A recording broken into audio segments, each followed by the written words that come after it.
All right, everybody. This is Founder Layroon. I am here with a group of players. We're playing in a drop-in kind of campaign game. I had a little confusion earlier. I think I had spoken to Londell about playing. I apologize to him. We will get you on next time. And I would like everybody that's in the college that wants to try to play to get a hold of me, and I'll get a list going, and we'll try to get you guys on.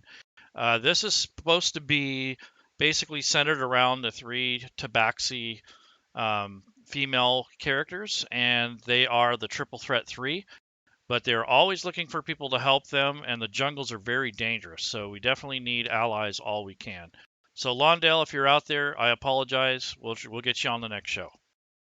Okay, so we're going to recap a little what happened last week, and LadyShel is pulling up her notes. So, LadyShel, do you care to give us a little recap?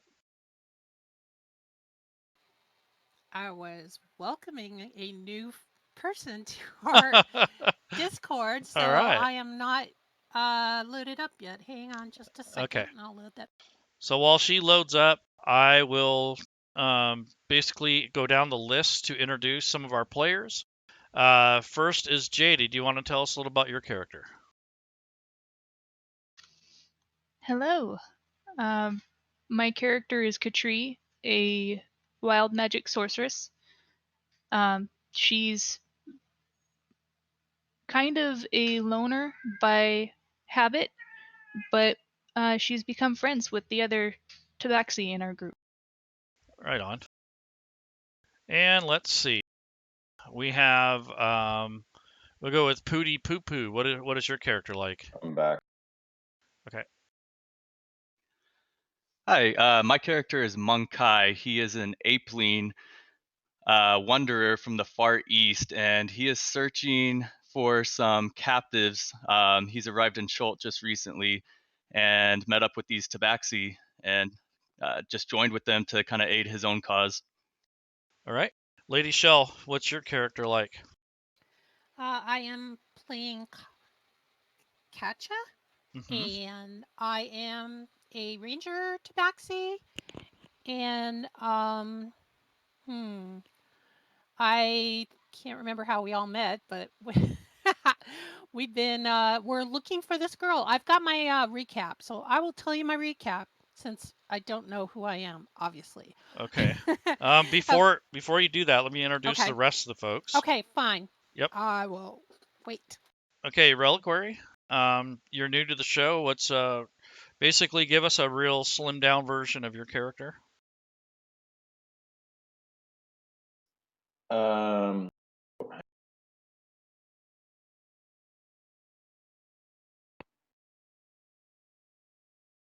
Hello. While you're getting set up, Rilvas, can you tell us a little bit about your character? Yeah, I'm Gallipus. He is a Tortle warrior. He's in search of a artifact that has been stolen from his village that their survival is dependent upon, and he doesn't particularly like the Yuan'ti or the snake people. Right on. Reliquary. okay. Can you hear me okay now? Yep. I had to change it off, push to talk because it was interfering with the chat. Okay, so in a nutshell, not regularly Yuan'ti, unlike his brethren, he actually has emotions, feels things. He's had to suppress it most of his life. Yeah, in order to sort of climb the ladder, as it were, within his culture. Having his emotions kind of makes him not only an outsider within his own people, but it doesn't make him quite as evil and cold and calculating as his brethren. All right. And Roasted, what about you? I am playing Felony Felonious, a Tabaxi rogue, and she likes adventure. She's very curious and a little bit tough and very loyal to her friends. All right. And back to LadyShel. Okay, now that I'm in the game mode again, I can look at my notes and say who I am because I was looking at the description and I was looking at my text thing instead. Basically like I said, I was a ranger, but I am kind of moody and quiet, which is very unlike me, and the colors are changing. Interesting. Um, let's see. Oh, and I'm haunted by dreams and nightmares stemming from being possessed by a fiendish devil. And because of that, I seek to destroy all fiends that I meet. And I'm the last of my pride, and I want to make sure that all my relatives' lives are honored and forever remembered. And my tale betrays my inner thoughts. And I'm obsessed. I already said that, obsessed with defeating fiends. But yeah, like I said, I'm quiet and reserved and yeah, can't you tell? Okay, now let's go to the window with the description. Here is what happened last time. Okay. The three Tabaxis knew that they would. Oh wait, let me start at the top. Let's see. Last Thursday, the Triple Threat Three made their way across a pond in a tiny boat, hoping and praying that they would not capsize. Luckily, they made it into the smaller pond that had an island in the middle with some sort of shelter. The three Tabaxis knew that they would have to make landfall as night was fast approaching. Still on the trail of the missing child, they also knew that they had to get some rest so that they could recharge again before any further encounters. They landed the small boat and started heading towards the shelter, only to find out they were not alone. It turned out that some Yuan'ti were also on the island, so it looked like a fight would ensue, which it did. They were not alone in this fight, as a strange ape-like creature seemed to have some similar feelings about the Yuan'ti. After the fight was over, everyone introduced themselves to each other, and Mun'Kai, which was this strange ape-like creature, told them that he was after some of his kin which are kidnapped by the Yuan'ti. It seemed that the party and their newfound friend were going to be heading in the same direction, downstream, to find their respective missing party members. The four decided that traveling together would be a good thing, and they agreed to make their way together. However, Mun'Kai did not have any means of transportation along the waterways.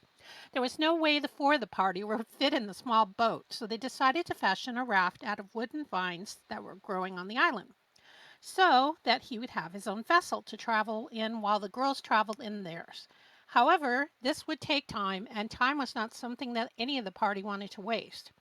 Mun'Kai suggested that perhaps they could fashion a raft using the already constructed pieces of the shelter. This would cut the time in half, so it was decided that this is what they would do. This week, we follow the four as they journey down the river to continue looking for the lost souls. What would they find, or who? And that's what happened last week. Very cool. Thank you for that. Yeah, You're so welcome. you guys were all kind of got a rest in there, a long rest. I've already given that to you. You all have consumed at least a day's worth of rations and your water. So I'm assuming at least your water has been refilled, so you don't have to check that off. And the raft that you guys created was sturdy enough to hold both the Apeling Mun'Kai and one of you, probably, I would have to say, whoever the heavier of the three of, no one would admit that, but whoever the heavier of the three of you girls would probably be on the raft with Mun'Kai. So along the way, you probably talked amongst each other and got to know each other a little bit better, since it was your first meeting during that little skirmish you had. You floated down the river for quite a ways until the actual rivers start collecting and becoming a lot more ferocious and a lot swifter. And you've come to a crossroads in where a bunch of rivulets and rivers and streams come together before they empty into the main river, which is over a waterfall over 200 feet down. So you have about a couple miles before you have to worry about spilling out over the waterfall. You guys are pretty much aware that that's coming. You've never been exactly to where that is, but you have an idea that that's coming up. So you guys have abandoned your boat and taken a little rest on the side of the stream that you were traveling down. And I'm going to go ahead and share the map so that you guys can get yourselves acquainted and look around. A couple of you are not visible yet on the map, but I had already shared where you would be in relation to the rest. So there is the map. It is shared now. Go ahead and size it to where you need it to. Is this the watery ways, wonky wooden walking grid? That's right. Okay. Exactly.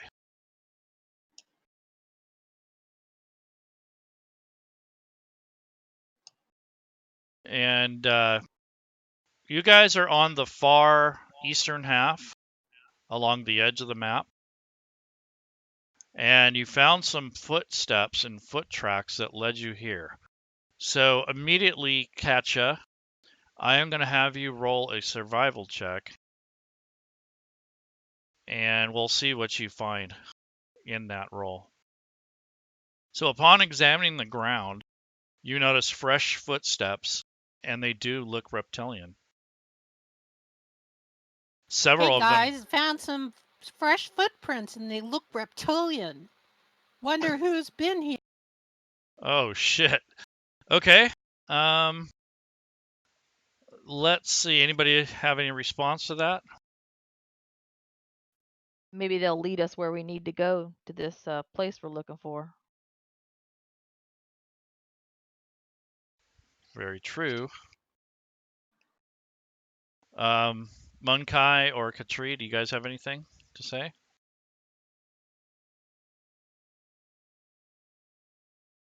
Okay.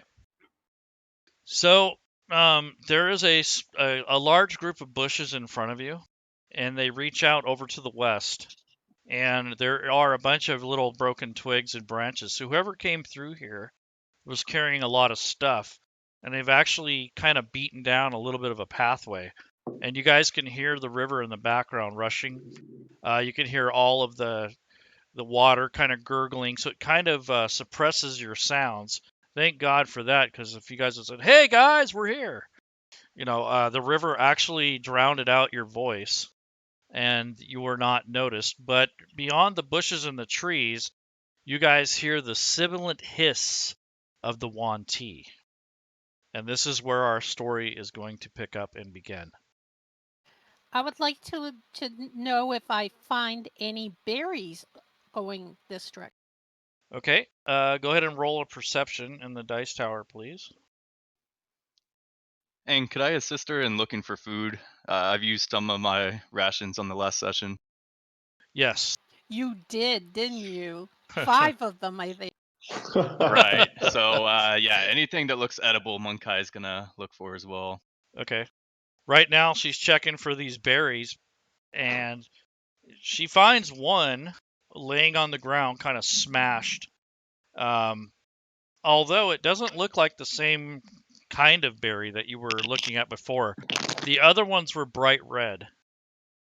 So that was a kind of a clue, but this looks more like a blueberry, and it's been stepped on.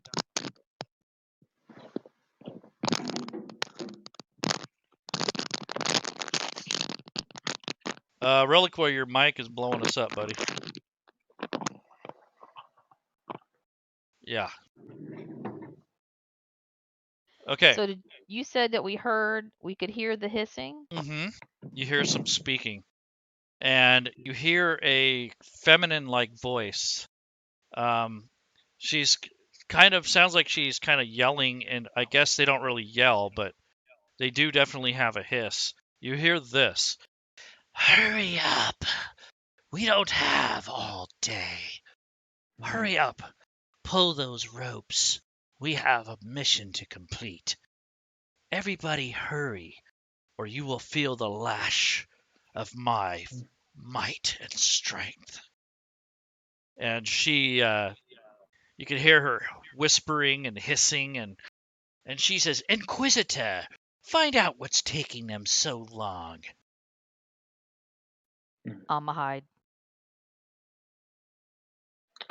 Sorry, is that my cue to actually say something? Because Yep. I would imagine he. Oh, okay. All right. As you request, my lady. So she points down at the banks of the rivers, and all of you can see this. You guys are hiding in the bushes, and looking through and peering through, you notice a large group of different Yuan'ti over the top of a swing bridge, which is made out of wood. It looks pretty old, and it hasn't been repaired or anything. It looks like it's been there for a long time. It spans across two large boulders and rocks. Also, you notice that the Yuan'ti have some rope, and there's rope on either side, and it looks like they're coiling the rope back up. So at some point they were using the rope. The rope is actually dangling into the river. So you're not quite sure if it looks like they're dredging, or you're not sure what they're doing. But they're all kind of winding up the rope, and they're getting ready to pack up their stuff and move on. So some of them have already crossed the bridge, and they're on the other side of this little riverway.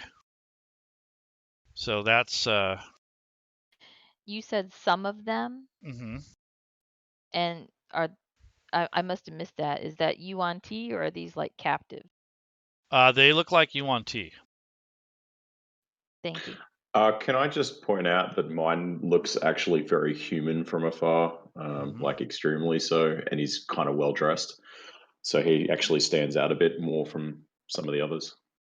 And speaking of which, he's standing over there on the opposite side, next to the feminine like Yuan'ti. So she's standing next to him, giving out orders, and there's some Yuan'ti on top of the bridge, and then you can hear some splashing in the water. They appear to be pulling rope and kind of coiling it back up.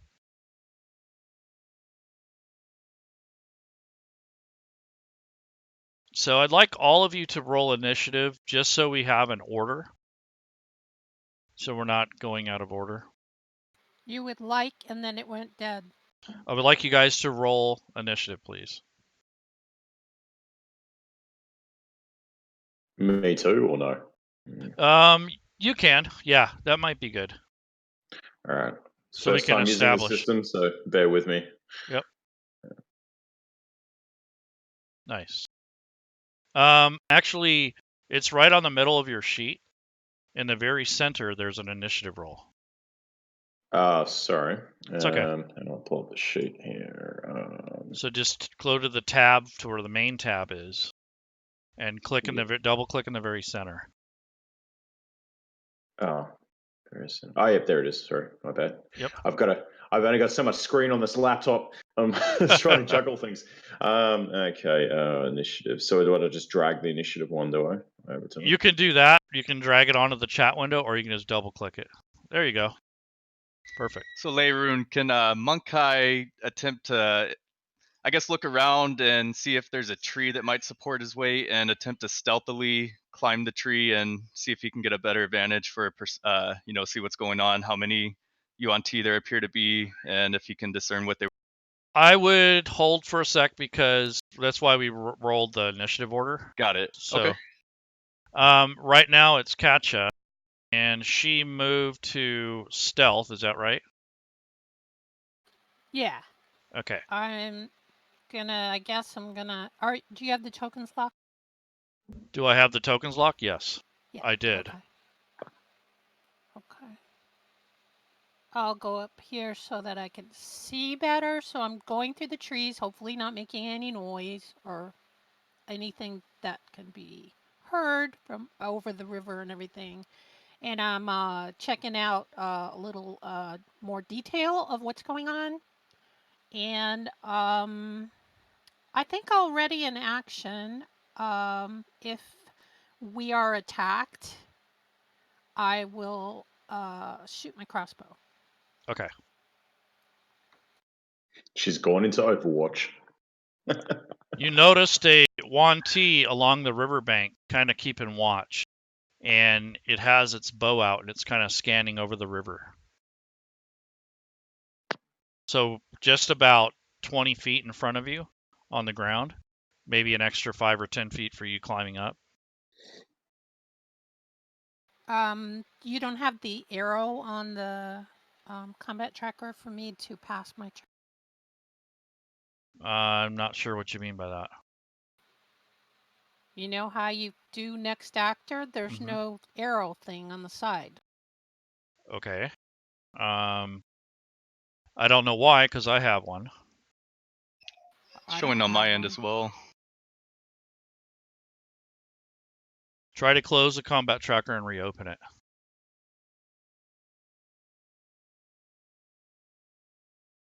Nope. I don't know what's going on then. I just clicked down arrow, and I do not see anything going down. Wonderful. How about that? There it is, yeah. Okay. So you're kind of looking out. You noticed a Yuan'ti in front of you. Okay, Mun'Kai, now you can execute your moves. You need to roll for stealth. Okay. So go ahead and move your token where you want to go. There are some larger trees to the south, and the trees that you're heading to now are probably about level almost with that platform where the Yuan'ti are standing. So Okay, yeah, I think that would be fine. okay.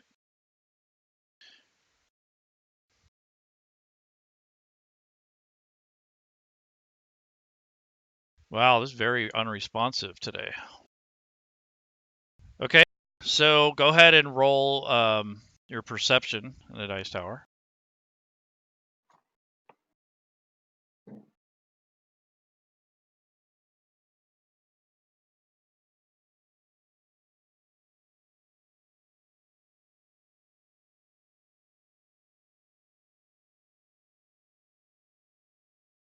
Okay. You're looking straight ahead, and you see this big hulking, ugly-looking creature. You suspect it's a Yuan'ti of some sort. You've never seen this particular breed, but it is standing there, looking down at a massive tangle of snakes. I would say like a whole swarm of them. And they're sitting on that rock right in front of him. All right, so at this time, I would just like to ready one of my throwing daggers and hold it ready and attack any hostile creature within sight if I notice that we're spotted. Okay. Anything else? No, that'll be it for now. All right.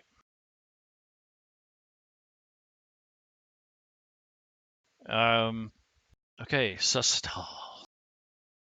Oh, yep.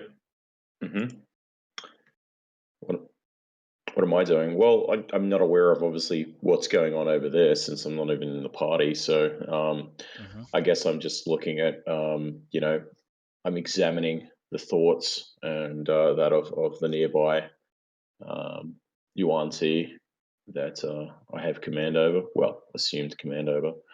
And yeah, just doing what was required of me. I mean, I'm not really observant of anything outside of the normal. He's kind of in his own thoughts. Yeah. He seems the Yuan'ti in front of you is a female, and she's got a rope in her hand, and she's pulling up on the rope, and there's another one on the bridge that's kind of doing the same thing.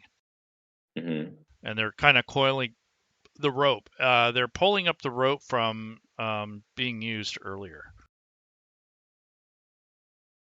So basically, they're trying to pack up their stuff and move.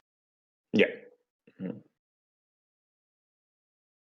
So that is what you see there, Mun'Kai.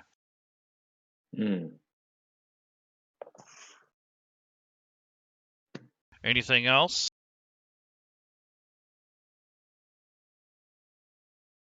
For Mun'Kai, I don't think so. Okay. I don't think he's within earshot for a whisper of anyone. Sulsatal, or Sulsatal, can you please roll a perception check in the dice tower? So just go to your skills tab and drag the total number to the dice tower. I see the dice tower thing. Yep. So where the total number is, just drag that number into the dice tower. Did that work? It sure did. Yeah, okay. So as you're observing what's happening, you're kind of trying to figure out a way to maybe best help them get this operation going, or at least speed it up somehow. You look over and you notice that the tree straight across the bridge, opposite of the of where you're standing, is moving. In an unpeculiar, unnatural-looking way, right? Yeah, it doesn't look like a breeze. Yeah. His eyes would hone in on that. Okay.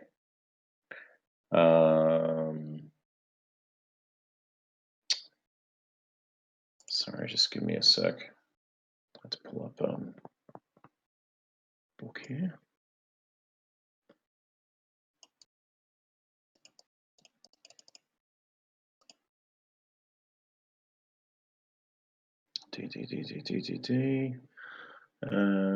Just want to see if I'm in with range to use it. Where are we tonight?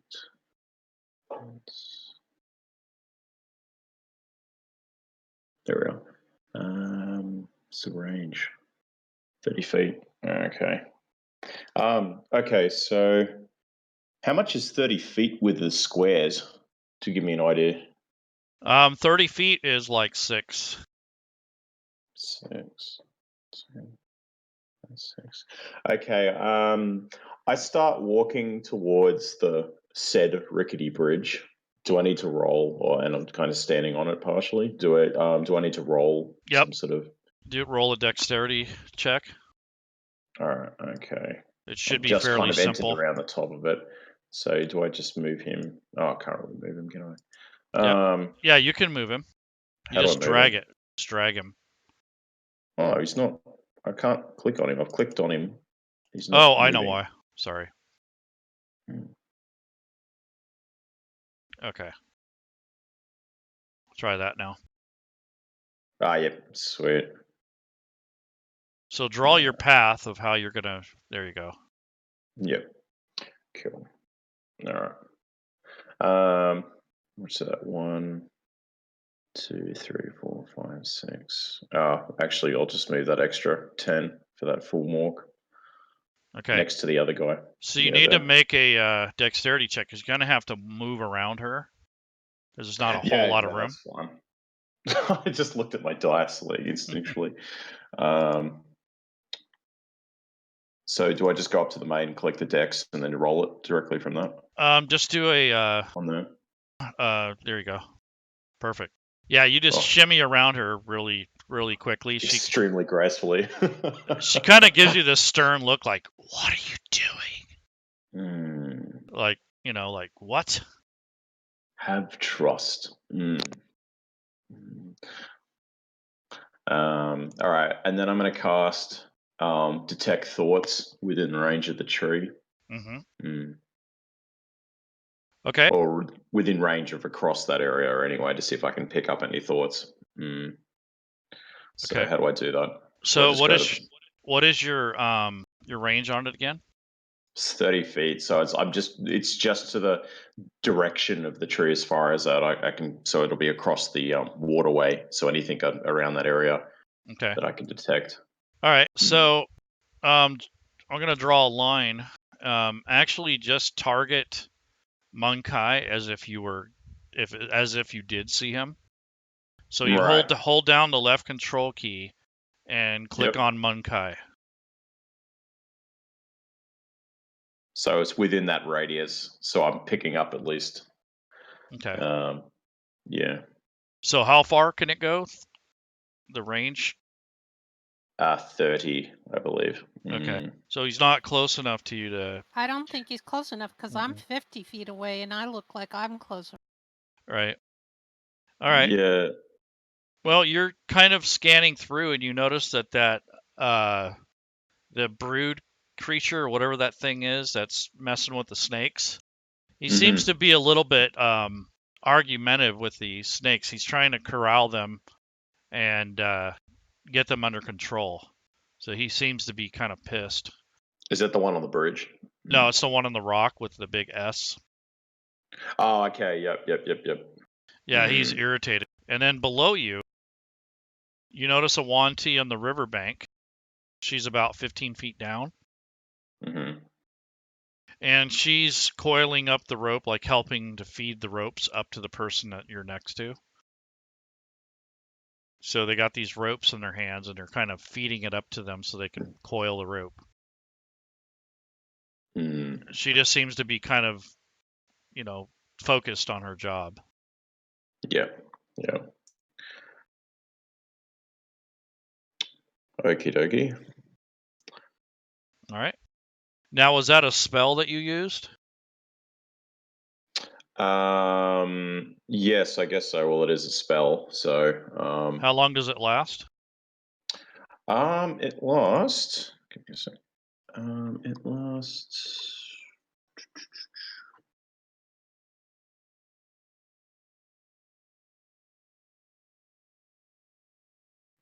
Concentration up to 1 minute, so it's a while within turn-based time, I'd imagine. Yep. So what I'd like you to do is click on the. There's a little running man next to you on the Detect Thoughts. The spell Detect Thoughts. All you have to do is click on the little button that says Effect Detect Thoughts Concentration Self. It's a little button. It looks like a man. Is it on the map? Like no, character is? It's on your character sheet on your Actions tab. Oh, Actions tab. Okay. Running man. So you want to spend most of your time on your Actions tab. Oh, okay. Thanks. Yep. Oh, he looks like he's a crouched man, but okay. Yep. If you click that, it puts the concentration effect on you. So it also lets us know that that's still active. So you're good. I clicked it. Is it twice? Yeah, I saw. I got it. It's on twice.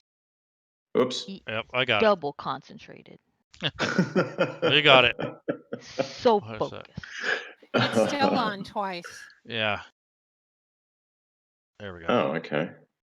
All right, if you look at the combat tracker, and remember, folks, that we're teaching people how to play, so we're not overly critical. And if you make mistakes, no big deal. We're here to help each other. So this Mun'Kai, not Mun'Kai, but so basically, if you look on your combat tracker, you'll notice all the different effects that you have on right now. So you have Mun'Kai targeted, you have your observant thing going on, you have your poison immunity thing, Jack of all trades, and Detect Thoughts. And there's a counter that says D10. So every time you pass your turn, it'll keep track of this. All right. So where's the combat tracker? Oh, it's two swords that are crossed on the top right of the interface. No, it's on the top right of the interface. Oh, I've got it now, mate. Yeah, thanks. Yep. So that's your combat tracker for, keeping an eye on whose turn it is and such. Ah, sweet. Okay, right. Okay, so if you don't have anything else going on, you still have probably 10 more feet of movement, or you can, if you have any bonus actions. I don't recall if I do have any bonus actions, but I'll move a bit closer. Okay. He's like cast it, concentrating it while he's walking across the bridge. So. Okay. So you're good to go. Anything else? No, I don't think I have any bonus actions, so no. Okay. That'll be it. So on the combat tracker, you hit the down arrow to skip to the next actor. So on the bottom of the frame of the combat tracker, there's an arrow. There you go. Okay. Sweet. So this Yuan'ti that's in front of Katcha is looking out over the river. She has her bow out, and Katcha, you notice that there's a bunch of the water is roiling with fish. So it's either mating season or there's something in the water. But there are a bunch of fish flopping around in there. So they're either feeding or it's some kind of spawn thing going on. Do you like to roll a nature check? Sure. Reliquary, put your push to talk on. No, he's playing. He's a bard. Oh, okay. That's right. I was actually being really soft with that. I'm surprised I'd actually picked that up from there. It's lovely. Yeah. Oh, thank you. You said survival, correct? I said nature. Sure you don't want survival? No. Okay. So you know that the mating patterns of these piranha. So this is kind of like a spawning season in this area. So for some reason, this is where they all hang out. So Yeah, I was thinking might be close to dinner time, but I don't think I want to go in the water with the piranha. But okay. okay, Gallipus, you are still hunting for fish, and you notice some splashing sounds in the water.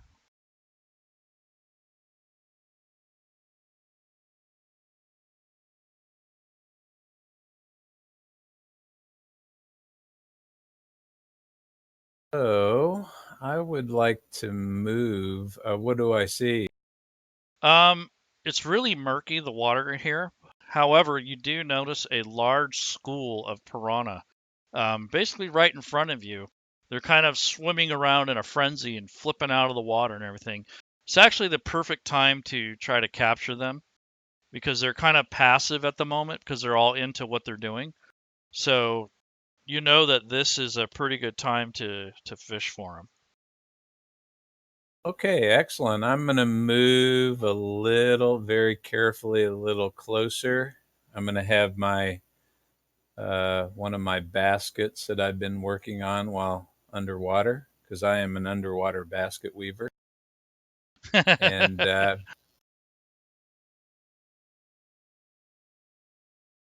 okay, I'm so going to move to about there to start very stealthily grabbing them and disabling them and then putting them in my basket. okay. So as you do so, you kind of momentarily pop up for some air and to look around, and you notice some of your little snaky friends up on the rocks. And you get now where the other splashing sounds come from, because when you're underwater, there's a different sound, and you're wondering what the smacking sound was.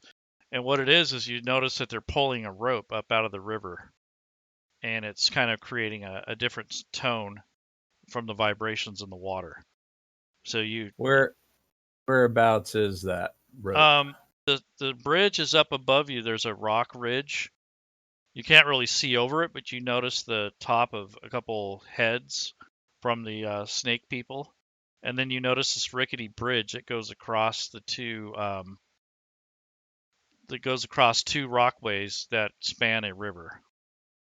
They appear to be occupied or looking toward the east, south. Yeah. They're looking towards the south and the southeast.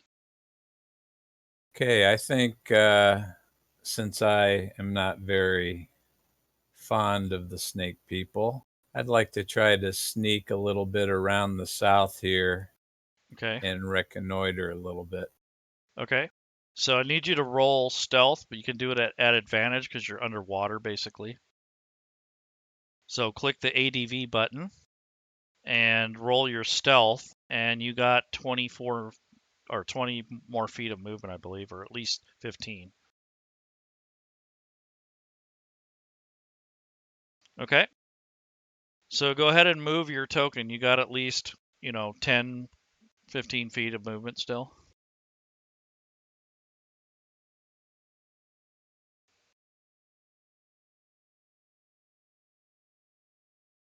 All right. So as you approach you're below them about 15 feet. You can hear this snake-like feminine voice hissing commands. Hurry it up. We don't have all day. And you're kind of like, okay. You set your basket down, and as you do so, the basket spills over and all the fish are flopping out of there. And she looks down and goes, "What's that?" And she points down and towards your. She doesn't see you, but she sees the basket and all the fish. And she's kind of like, "Something is down there." So she's warning her minions or something like that. Okay, I'll just kind of stay still and hidden as best I can in the little brush. Okay. Anything else? Do you want to ready anything or? Well, since it's gonna be some action and I'm a warrior, I'm gonna very carefully smear a little bit of camouflage paint on Oh, my okay. face and put on my Rambo headband. Yeah, I was just gonna say, I think you just broke the fourth wall with that. I can just picture it right now. All right. So I'd like you to roll a disguise check in the dice Ooh, tower. So that would you're be rubbing based. yourself with fish gut. Yeah, you don't really have a disguise kit, but I want you to roll a charisma check in the dice tower, please.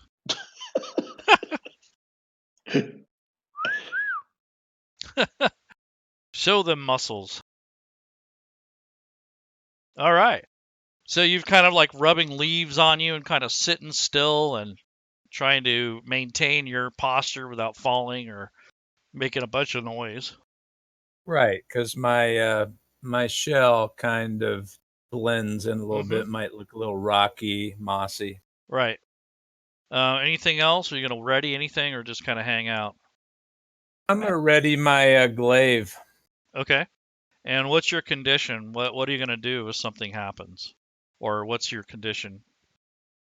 Uh, Basically, if I see some kind of open opportunity, like a distraction or something, mm-hmm. then I might try to hit one of them, jump up and hit one of them and knock them down.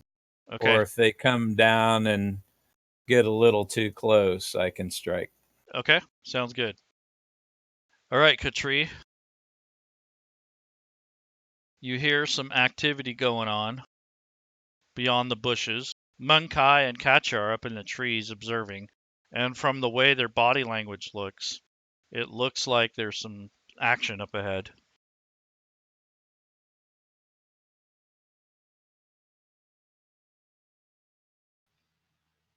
Options.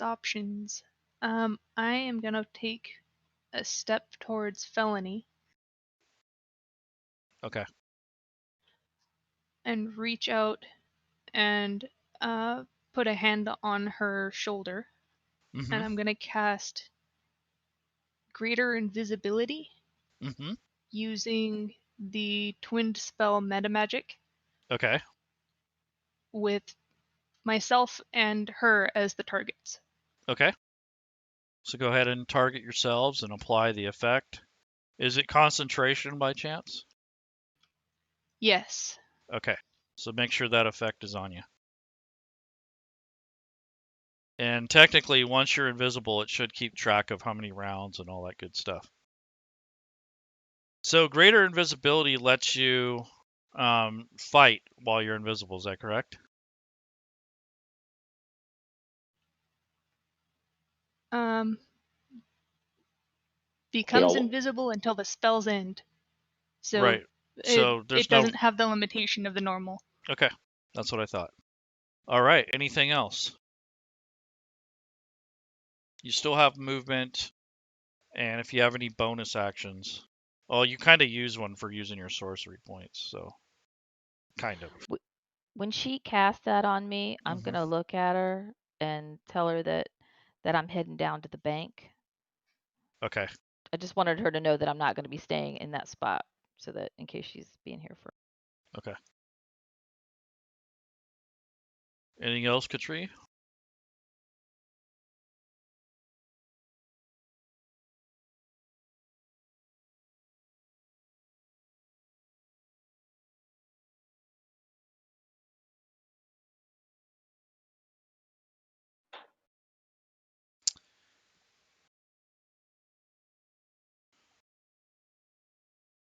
So you're moving through the brush and the trees. Can you please roll a stealth check in the dice tower, please?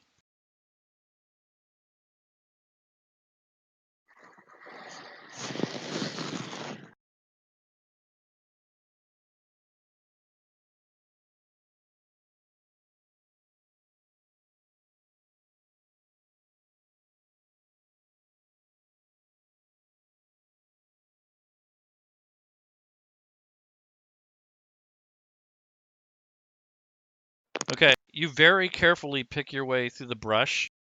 You kind of undulate and move around the bushes and go underneath branches, and you do all kinds of things to pick your way so that you don't make a sound. You felt very confident that you've moved through without making an issue or a sound, at least to the sensitive ears of your kin.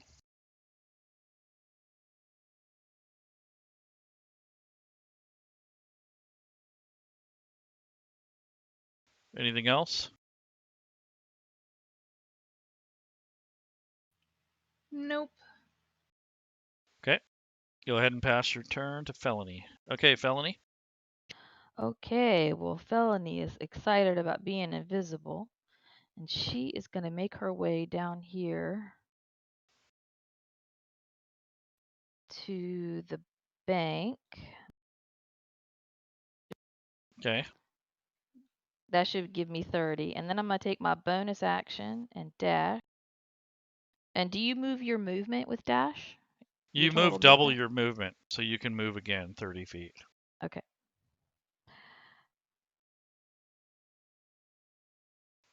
Now I'm hiding behind this little jutted out rock. Not the action hide, but I'm stealthing there because I want to get a good look at what Yuan'ti Pureblood 3 is doing. Okay. So go ahead and roll stealth. So you are invisible. You'll probably get advantage anyways because you're invisible, but you can still be heard.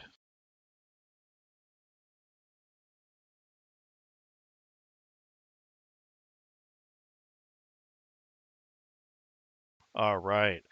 So quiet as a bird, you just kind of sprint over and you peer around the corner and you notice the Yuan'ti on the bank is helping pull a rope up out of the water up to some Yuan'ti that are up above.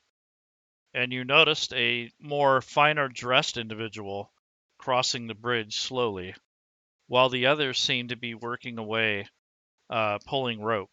And there's another one on the opposite side of the bank doing the same thing. She's pulling the rope along from under the water up to the hands of the people on the rocks above. Just for all of your guys' references, those rocks are about roughly 15, 20 feet up. So you have to climb the rock if you want to go up on the rock. Laren, Yes. she's censored within my range, and I would have detected at least her presence because it's a different consciousness that's appeared. Exactly. So you feel this alien conscious approach you, and it is the sense you get is that of curiosity. Okay. But you don't see anything, so. No, of course not. Okay, Felony. So for my action, I'm gonna hide. Okay.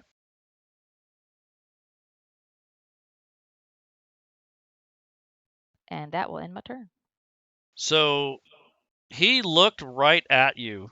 As you looked up at him, he looked right in your direction as if he saw you. But then he turns away as if he didn't see you. Is this my character? Mm-hmm. Can I roll a perception test to see if I pick up anything? Sure. Not that I'm really gonna think. Just to help me find zone in. I mean, it's pretty like relatively. Can zone into the relative area where the thing is. But shit. Hang on, I got a main, don't I? No skills. Into the tower. Yep. Yep. Oops. Button. It's all right. I'll get used to this, guys. Shit. Hang on. You'll get it. That's why we're here. So go to the skills tab, drag the numbers into the dice tower. Yeah.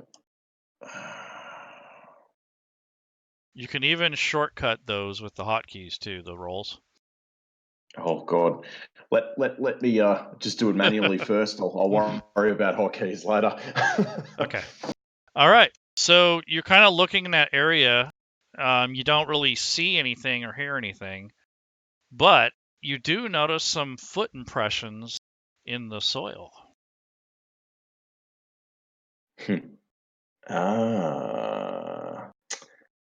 We have a visitor. Do you say that out loud, or are you saying that to yourself? No, he said that to himself.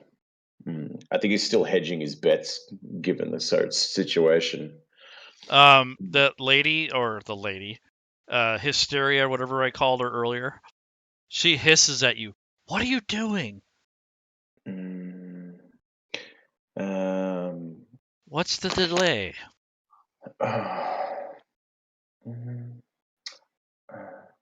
I don't know yet. I detect something, but just give me a moment. He just kind of like ushers her on with a hand gesture, almost dismissively. If you don't hurry up, I'll hurry it up for you.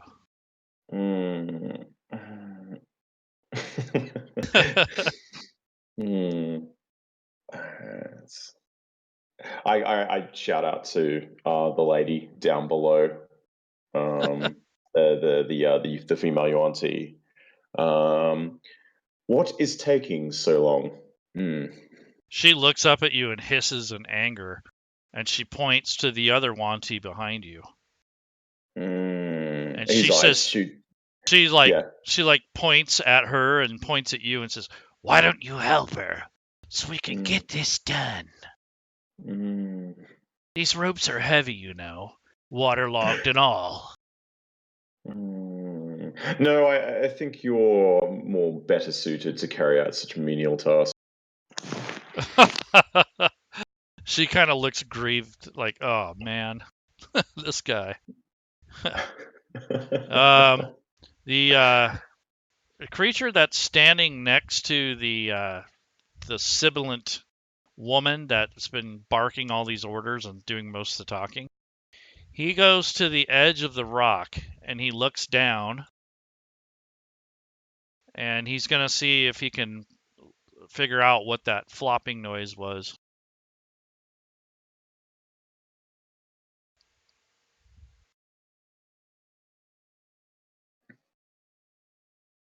He says, "It's nothing.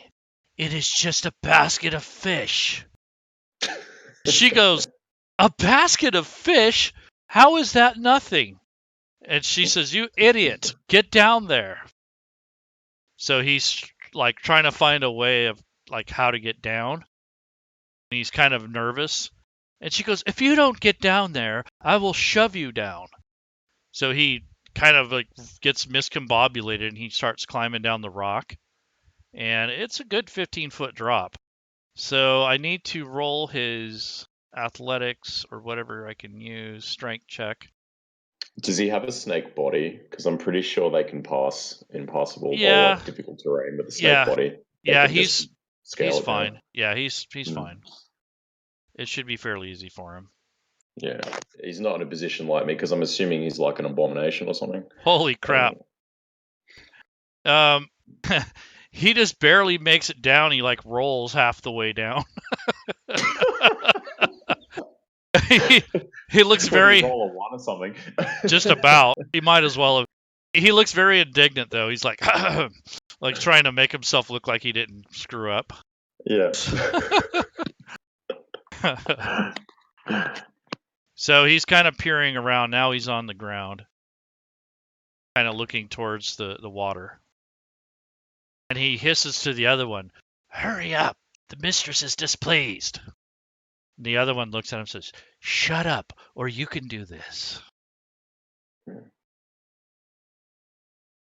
So the other Yuan'ti moves onto the bridge to help the situation. So she's helping the other one. I just want to make sure I have this straight. The ones, let's see, Pure Blood 3, Pure Blood 5, and Pure Blood 4. The ones who have there's ropes coming out of the water and they're They're hoisting it connected up. to them and to the ones on the bridge. But they're Yes. hauling something up from the water? No, it looks loose. The ropes were long, whatever they were, and they're kind of pulling them up and guiding them up to them. Okay. It doesn't look like there's tension, in other words. So we have no idea why they're doing this. Right, there's this drag from the water, that's it.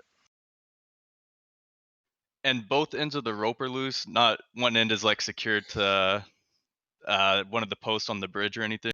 They do have something kind of tied there where they're coiling the rope. So they're using the pegs on the outside of the bridge to kind of keep the coil together, but they're just guiding the rope up there. So the one Yuan'ti moves over closer to the snakes, and he seems to be squatting and hissing at the swarm of snakes that's sitting up there. I mean, they're all over that rock up there.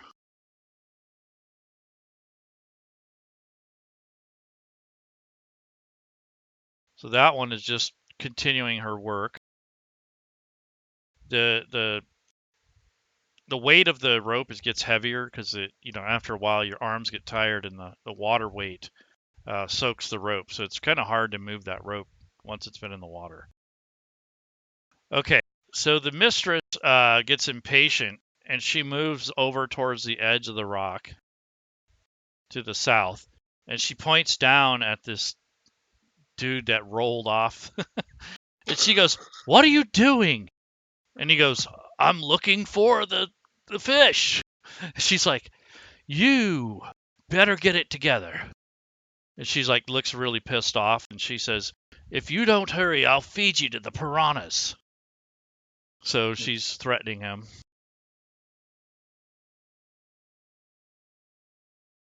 All right.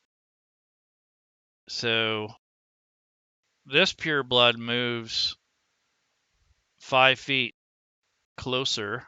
So Felony, you notice that the one across the bank is moving up to be more parallel with the other one. And it looks like the end of the rope has come. So she's dragging the end of the rope with her, closer to the bridge.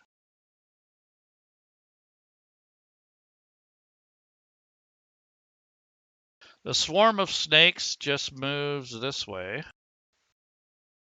And that's it. This Yuan'ti just stays put, and she pulls up her end of the rope.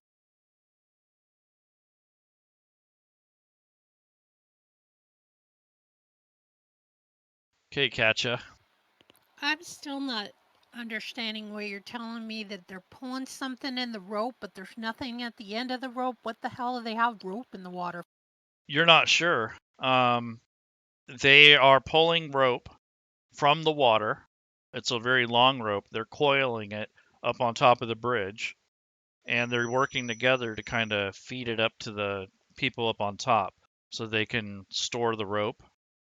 And it looks like there's a knot tied on the ends of the ropes that's starting to come up from the bottom of the river. Very odd. You would think there would be something at the end of the rope. Anyway, I have no idea what's going on. I'm going to ready in action again if anyone tries to attack us, or if they notice any of us that I can see that they notice any of us, because, I don't know the other people on the other side. Okay. I will shoot my crossbow. Okay. Anything else? No. You know what? Can I put a hunter's mark on someone without them knowing it, or would they be able to tell? I don't think it would be necessary. But if you want to. Oh, I guess it wouldn't But No, yeah, because then it you would have be to hit gone him. by the next Mhm. turn. So yeah, okay. Yeah. So yeah, I'll pass. I don't have anything else that I could do. Just gonna ready the action. Yeah, what is this? World of Warcraft?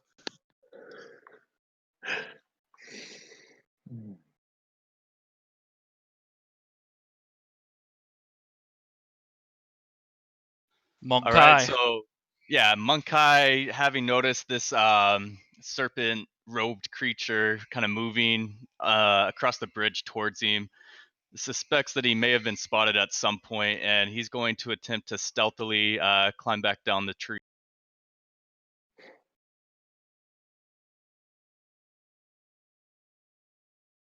Very well. You certainly can do that. So go ahead and roll your stealth.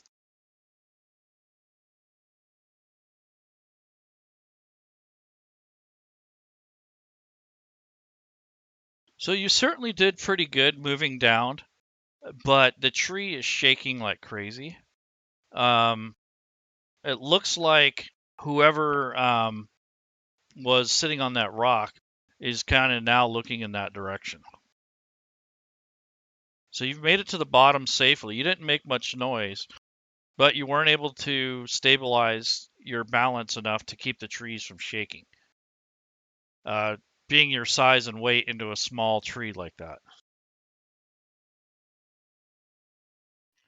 Okay, understood. Yeah, I probably wouldn't have noticed as I was climbing down that they had spotted that. No. So I'm just gonna be standing next to Khatri, Yep. and I'm gonna take a hide action. Okay. I said that mainly for the benefit of the others, meaning Katcha. You notice that the snake creature is looking towards the bushes, and also the finely robed individual. He has also noticed the shaking tree. Right, but my target, I mean my point, whatever, was that they had if they attacked us, not if they did. Right. I didn't say if I noticed, right? I think I just said if they attempted to Right. attack us. So Right. It doesn't look like that now. trigger, that's the word. Yeah, your trigger. Anything else, Mun'Kai?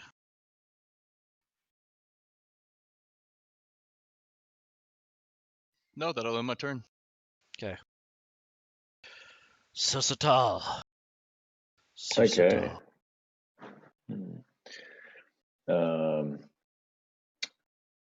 So I will continue to walk. Okay.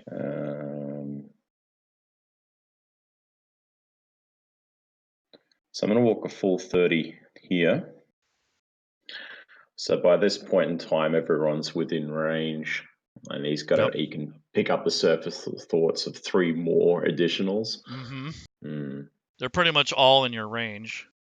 Their surface thoughts imply that they're more sentient. They're not like animals with base. Mm-hmm. And you also get a little bit of fear, but mostly curiosity and caution. Okay, and cool. That's what you're feeling from the extra thoughts. Don't forget hunger for me. Remember, I was hungry. Yeah, and hunger. Yeah. I would like to use the spell to focus on the one with fear. To delve deeper, to probe the mind. Okay. So just read that out for you. It's a pretty interesting spell. My D. All right. Oh, there we go. Okay, initially, so that's the target. Who was the one who has fear? Mun'Kai. Mun'Kai. Okay. It's not fear. It's not fear of you. It's more no, like it's just general overall fear, right? Yeah. Yeah. So I'll probe on him. He needs to make a wisdom saving throw. So all you have to do is on your actions tab, you drag the roll onto his token. So the spell. Would it be possible for me to use my inspiration advantage on that? Yes, actually. So he would just roll disadvantage at that point. Okay, so how do I do that? I can see So- on the combat tracker, Mun'Kai. Yeah. Okay, what you want to do is down on the very bottom, just click the dis button, DIS, and then on your actions tab on your character sheet, where your spells are, you want to find the spell. There should be a dice roll. You're going to drag that dice and drop it right on Mun'Kai's token, and that does the saving throw. Okay. Sorry, I didn't find out where the disc is. Oh, mode, is it combat? Is that it? No. What am I? Yes, on your character sheet, you should have. Yep. You should be on the actions tab. Yep, on the actions tab. Yep, and I can see the dice ready to throw it onto Mun'Kai. But didn't you say I've got to click it to disadvantage or something? Yeah, that's over in the very bottom left of the interface. If he's rolling for my save, would it be with advantage? Yeah, actually, it would. Sorry. No worries. I just wanted to check. Yeah. Thank you. So click ADV on the bottom left. Bottom left. It's by the dice. Oh, sorry. Click I had that ADV obscured. Yep, there we go. Yep. and then drag that over and drop the dice on Mun'Kai. Oh, click on that. Oops. So Sorry. he failed his save. Oh, No, my bad. What happened? No, I think I clicked it twice. Was my bad. It'd be the first one, I imagine. Okay. I don't know if Neither that one worked. rolled with advantage. I noticed that. So if you count both, you can take the higher one.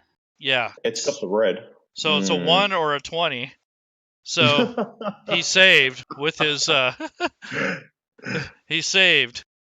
Thank God, huh? So hang on, how did that work? Because I clicked on the advantage. It's like highlighted red, right? The ADV, it's red. Yeah. So I don't know what. But I don't think it worked like we intended. So you click twice. It may not work on saving throws. Right. So what we're saying is you rolled twice, and he gets to take the higher of the two rolls because he's got advantage. Yep. Yep. Okay, Mun'Kai, take away your inspiration on the top of your character sheet. All right, so he saved. Quite a big gap there. Yeah, it is. Also, if that was a spell, make sure you check off the spell slots. Oh, yeah. Because you did 2 so far, right? No, just the one. Detect thoughts? Just detect thoughts. Yeah, Okay. It was the same spell. I can hold it for a minute, and then gotcha. I can choose. Yeah, so it acts like a radius, and then when I choose to probe Diva, that's when I expend it. Got it. Okay. So you were onto something, and all of a sudden it just kind of blanked out. Yeah. You're like, what the hell? It faded. He still picked up the additional thoughts, though, so and he roughly kind of knows where they are. Yeah. He's kind of he kind of walks around with his like hands sort of together, almost like kind of like a monk kind of thing, as he sort of sways around. I've already moved. I think. Oh, how far did I move? You moved enough. 30 feet. Did I? Oh, okay. I can't remember if I had. No, he's not this character. Okay, so yeah, that'll be my turn then. Okay. Oh, I've got to click the thing. All right. Yep. The down arrow. Okay. Sweet. So the rest of the Yuan'ti are kind of doing their thing. This one is still scanning the river, observing the fish flopping around. Gallipus. Okay. So from what you told me, the spellcaster and the creature below were kind of talking to each other somewhat. They were speaking a language that you may not understand, but you get the gist of it. They were arguing. And I noticed that guy has come down and he's coming closer to me. Yep. I would like to, while they're kind of talking to one another, maybe I see an opening. I'd like to try to take my boomerang. And I would like to try to throw it in such a way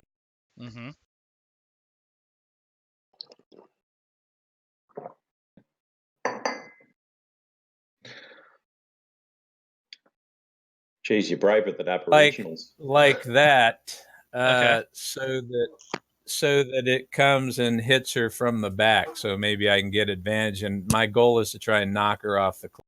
Okay, so here's the thing. You're under the cover of bushes and trees, so it's going to be hard to flick that thing out without hitting branches. So you're going to have to move forward 5 feet and remain stealthy. So you need to roll a stealth roll first, and then you need to move up 5 feet to the east. There's a little opening there.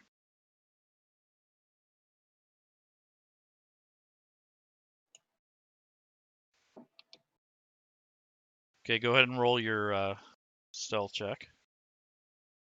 So you're moving from your still position, and you just make it out there, and to go ahead and throw your boomerang. You will get advantage because it does come from the backside. So go ahead and click ADV, but you're still going to get a -2 because of the angle you have to throw it at. You're basically having to throw it up and over and back around, so you kind of have that cliff face to deal with. It's kind of a graduated hill, but it's pretty steep.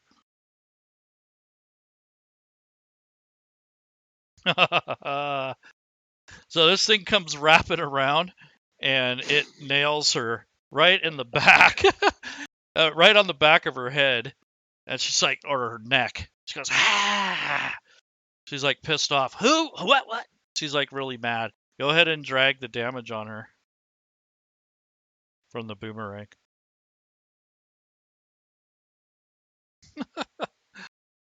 So that didn't feel too good. Now you can't retrieve the boomerang just yet. It goes 10 feet wherever you decide it ends up. Okay. So I'm gonna roll a 4-sided. Okay, it goes south 10 feet. So your boomerang is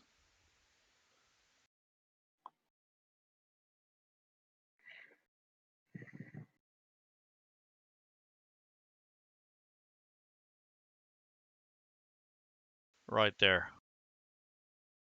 Okay. That's where it landed after it bounced off the back of her neck. All right. Then what I'll try to do is I'll try to just I don't know, maybe try to get down, stay where I am, just kind of sink down. back down into the hunker down. Okay. And wait for that guy to get closer to me.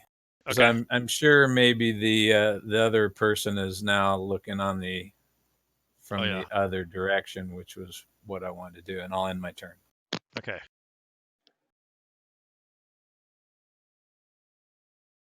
So Khatri, you hear some a commotion coming from across the river. You're not sure what it is. You didn't see the whole thing, but you heard that spellcaster hiss in anger, and you heard a thunk. That wooden boomerang just kind of bounces off the edge of that rockery and falls down in the bushes below.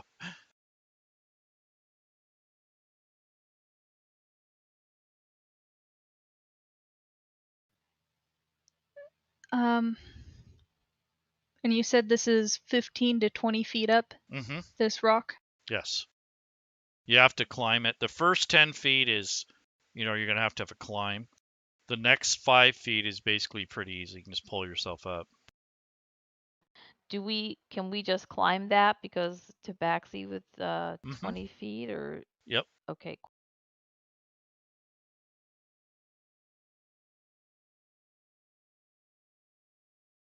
So it won't slow you down too much. I mean, you can only move 20 feet, but it's not going to impede you. You don't have to make a bunch of checks or anything like that.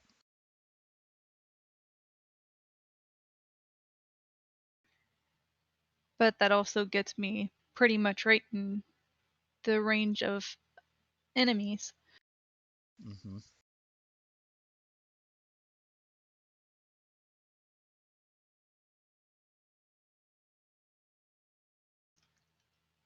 From where I'm at, would I be able to see any of these creatures? You might be able to see the snakes, or at least the the robed figure. He's wearing kind of nice clothing, comparatively. The others are Wait, wearing am I like that close to the precipice? Am I? Shit, I thought I was no, a bit further in. no, but Mm. you could see the top of your head probably. Oh, So you see something, a shadow moving around up there, and you hear this hissing. But the hissing is coming from across the river. just so you guys know, my character looks nothing like the said profile picture I have there. No, that was just a makeshift. Yeah, I know. I actually looked for like 2 hours, couldn't find anything. I'm gonna draw one up. Mm.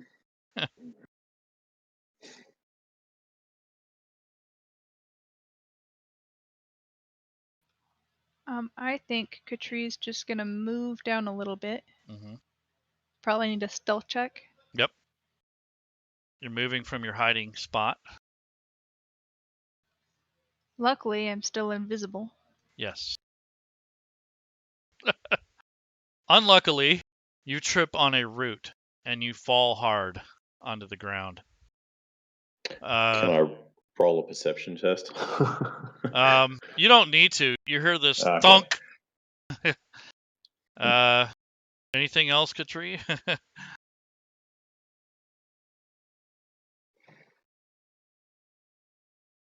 Your claw got caught or something, and you just kind of tripped, and I wouldn't say you fell flat on your face. You're not prone or anything. You probably fell on your knees.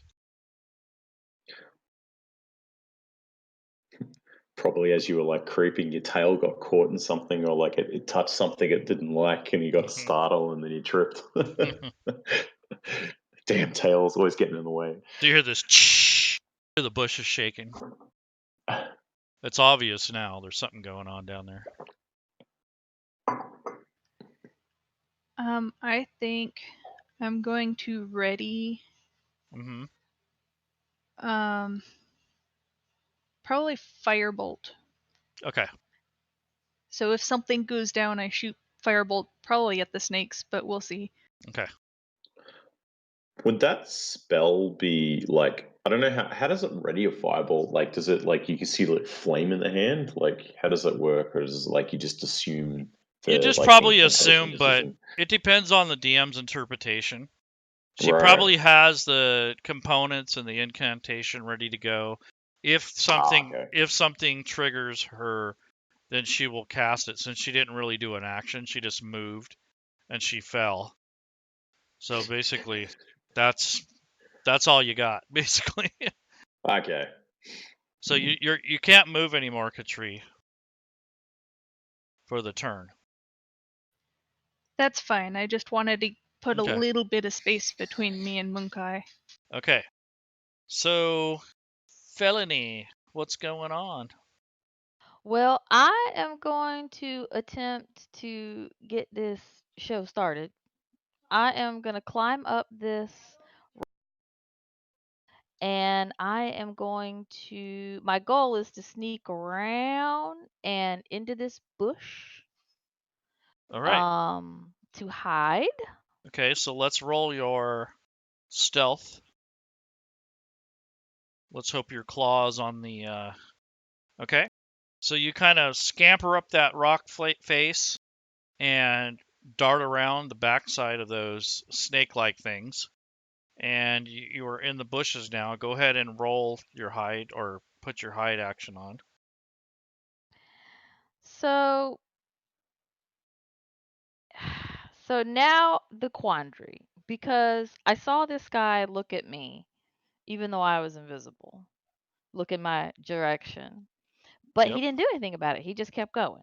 Mm-hmm. And same thing with he was looking toward Mun'Kai, but he Mm-hmm. didn't do anything about it. Right. So I got my rapier and I really just want to run him through, but I don't know if I should. Mm-hmm. And I'm not trying to be meta, but honestly, Uh-huh. she might stop to think. So I think I'm just going to ready my rapier. As you're And contemplating running him through, the Yuan'ti below you, that's looking through the river, mhm. is looking towards Katcha. Now, he doesn't necessarily see her, but there's that. Number 5. Yes. Okay, got you. It's being observant. It's looking around the riverbanks. It's kind of looking up in the trees. It heard that crashing sound, so it's kind of looking over that direction. Well, she better say her prayers if she gonna try and tangle with Katcha. Yeah. Anything else? Okay. Nope. All right. Yeah, that's it. Okay. So this creature that you were concerned about, Gallipus, is kind of clunking through the bushes, looking around.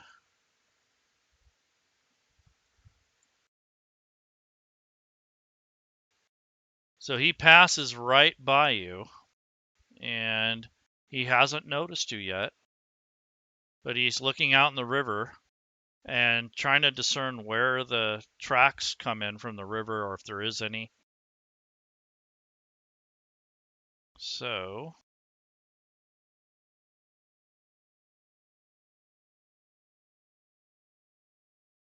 he kneels down next to the water's edge. He sees where the tracks had come up, the wet ground, and how it leads right to where you're at. So at that moment, he sees you, or at least your shell, and he's not quite sure what to make of it. So if you want to use your ready action, you can do so. Okay, yeah, I will use the ready to action, and I will basically try to use my athletic ability Mm-hmm. to basically jump at him, grapple him, and us both go down into the water. Perfect. So can you please roll an athletics check in the dice tower? So you just come vaulting up out of the bushes, and I need you to roll a strength check or an athletics check in the dice tower, please.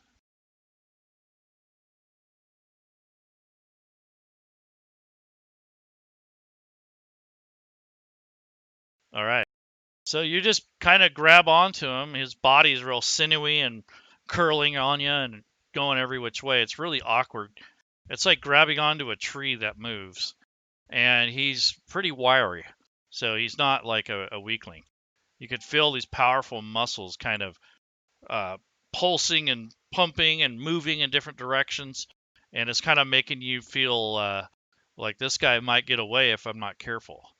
So you start to pull him towards the river. Go ahead and move the direction you want to move 10 feet, please.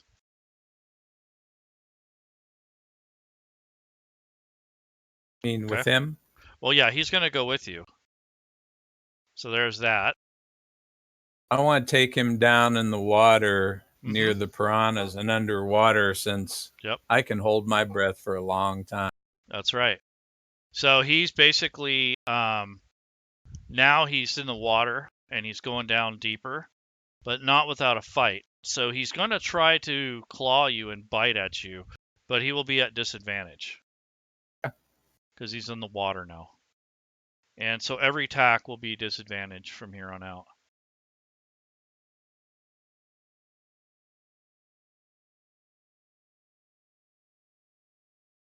He still scored a hit. That's amazing.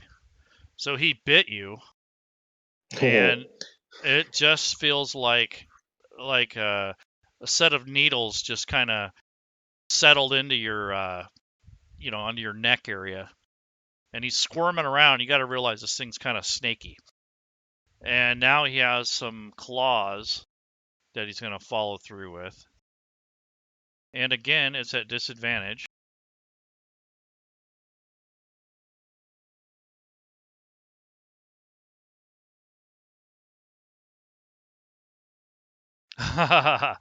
Your target gains advantage on its next attack. All right. So you get advantage on your next attack roll, by the way. Nice. He fumbled. So he loses to his other attack. And he is attracting the piranha.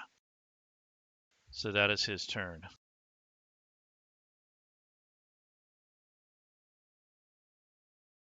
Enter the piranha. That's right.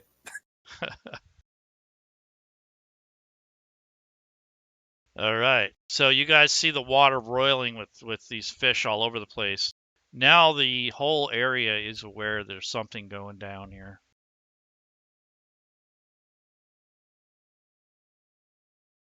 All right. So this Yuan'ti finished pulling up the rope. She takes out her short bow and she looks over the edge. So she moves up here. And she looks down at you guys, and she can't really see you, but she's going to shoot her bow into the water. So she'll have a -5, because basically you're underwater. And she's going to shoot where your guys' struggle is. Every now and then she'll see an appendage or something show up on the surface. So she's going to shoot blindly into the water.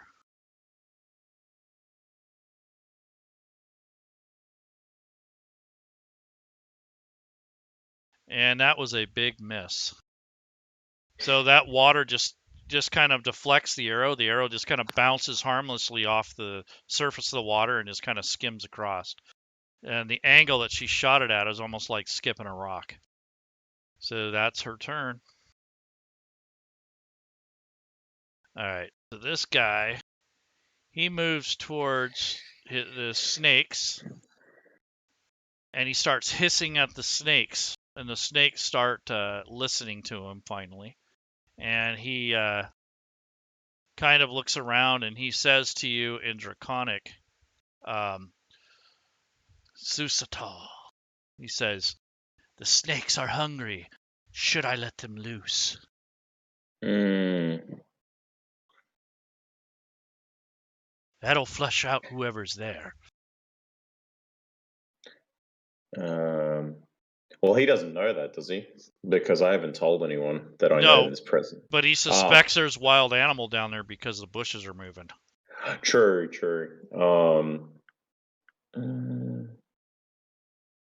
I asked for his hand of caution. I said, no. I said to him, no, just let them be, just for a little longer. I will take control of the situation. Go direct yourself to whatever that commotion was over there. Okay, so he moves this way. And I start communicating with the snakes and just get them focused on me. Okay. So that's his, he moves away from the bundle of snakes.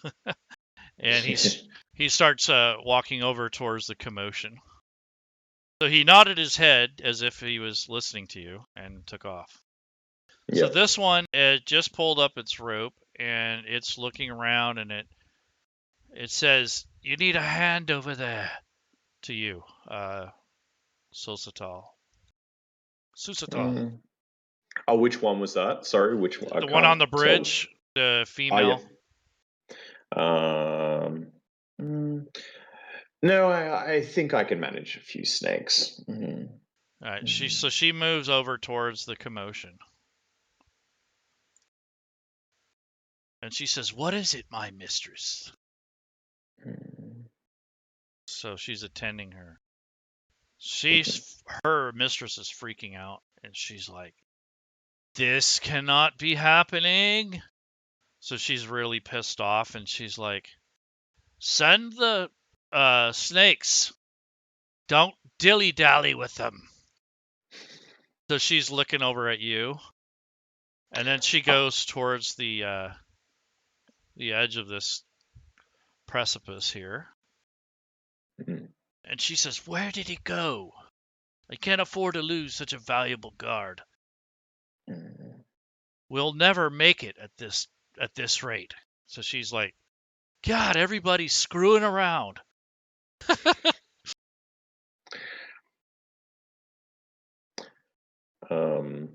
Can I have the snakes talk to them all and just surround my body? Just like get them all climbing up all through me and around my whole body? Because I imagine there's quite a few of them. Yep. They're going to need to be transported quickly over there. Yep. Or, they can walk on me. Yeah. They're climbing up on you and around you. in a circle. I just got like notions of Ace Ventura here in my head right now. Snake detective. That's it, yeah. Come to me, my pretties, and just like assumes like a charismatic pose, and they all swim over him slowly. So Yuan'ti Pureblood 4 heard that crashing of the boomerang. So she goes over in that direction, and I'm going to see if she recognizes.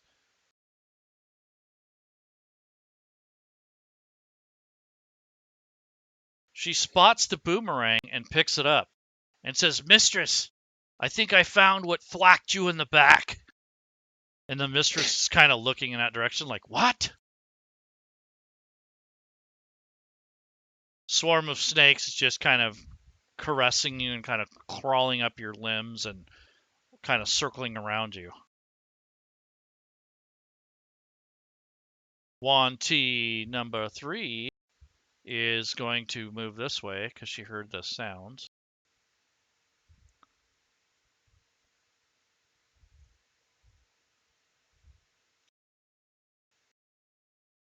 So she's looking around to see or to listen for whatever that noise was.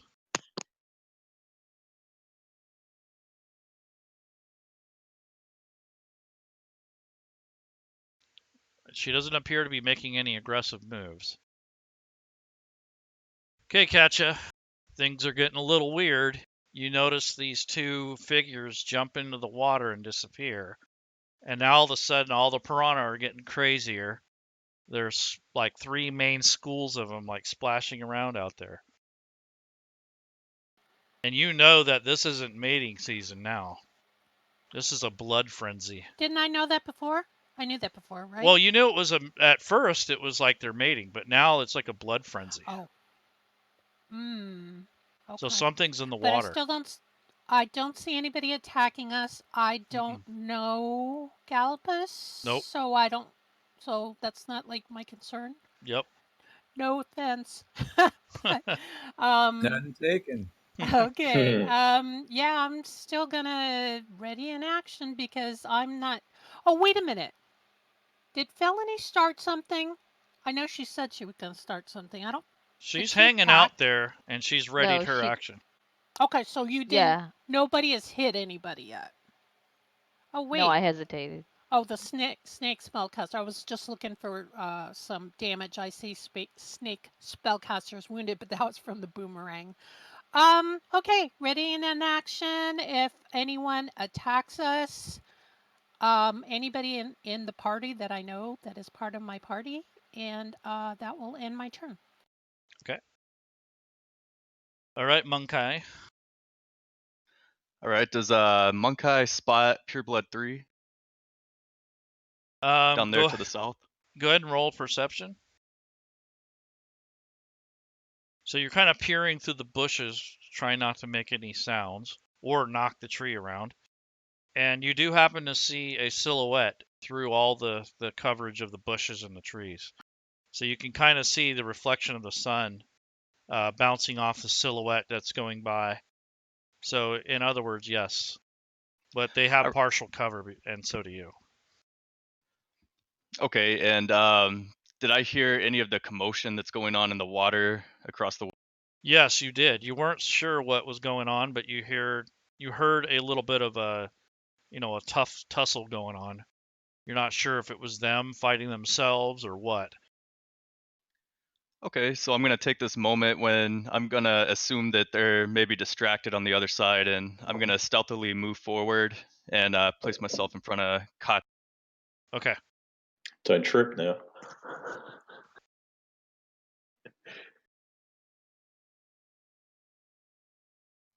And so at this point, I'm assuming I'm able to fully see the pureblood now. Pretty much, but you need to roll a stealth check.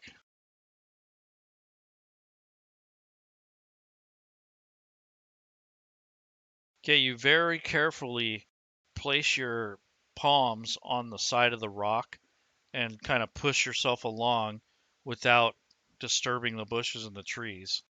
And you take a lot more care and you don't have the weight issue as much. And you stop right next to Khatri.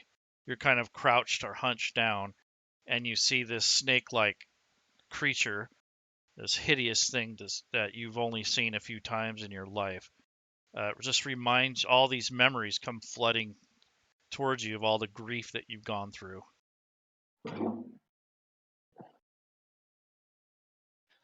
All right, and with that narrative, yeah, Mun'Kai can no longer restrain himself, just sitting there seething at the sight of this creature, so he's gonna attack. Okay, so go ahead and click on advantage. I think you already have Alright. advantage because you're hidden, so you may not have to. Shock the monkey. All right, so Mun'Kai. So you swing your weapon, or probably jut it forward, and it strikes that snake-like female-looking creature right across her gut, so that the sharp part in the point of the blade like goes right into her. Nice. Alright, and I'll follow up with a second attack. Mm-hmm.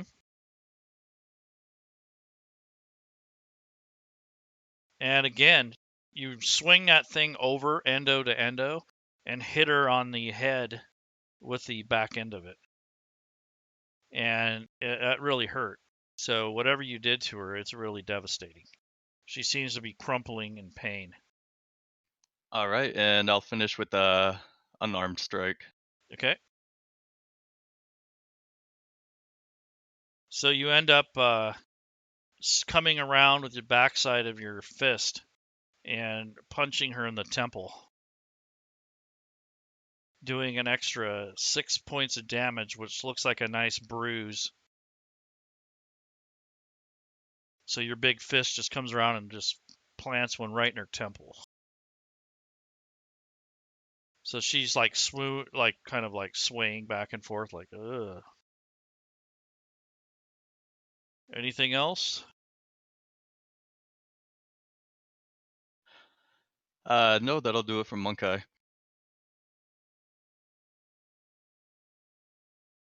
Okay.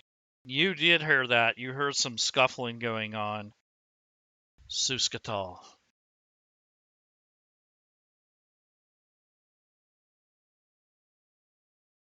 There's no, you get that feeling of anger and hostility now.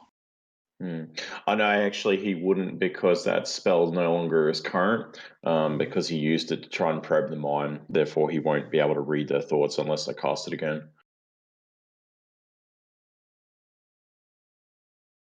Did you hear me? Yep. I just removed sorry. it. I just removed it from your effects. Oh, my bad. Okay. So you Perception hear this. test? Yeah, go ahead and roll a perception in the dice tower, please. Yep.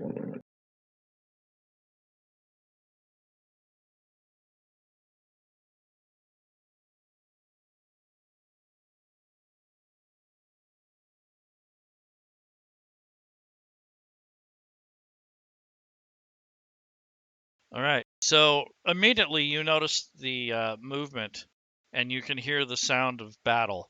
It's not like overwhelming or like metal on metal, but you hear the screech of the Yuan'ti pureblood below. It's ah. So whatever it was, it did a devastating blow, and you saw the trees down below kind of move rapidly.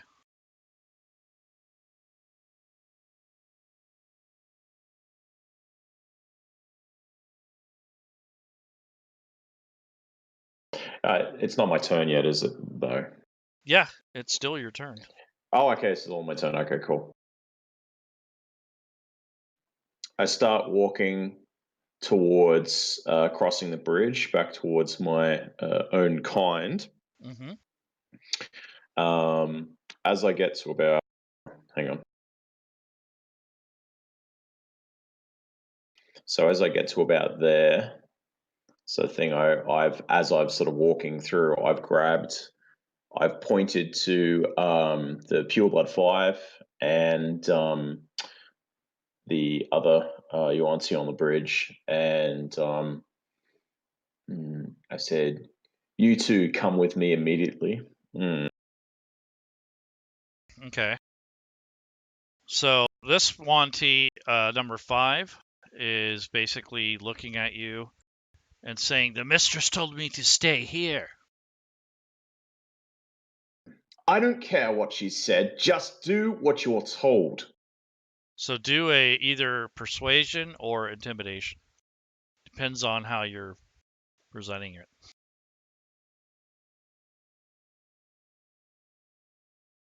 It would be in your best interest. There we go. We'll make it a persuasion. Okay.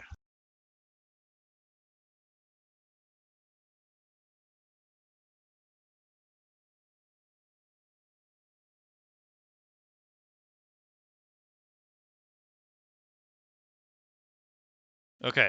So she looks resigned and says, "Very well." So she puts her bow on her back and starts moving towards the backside of the rock.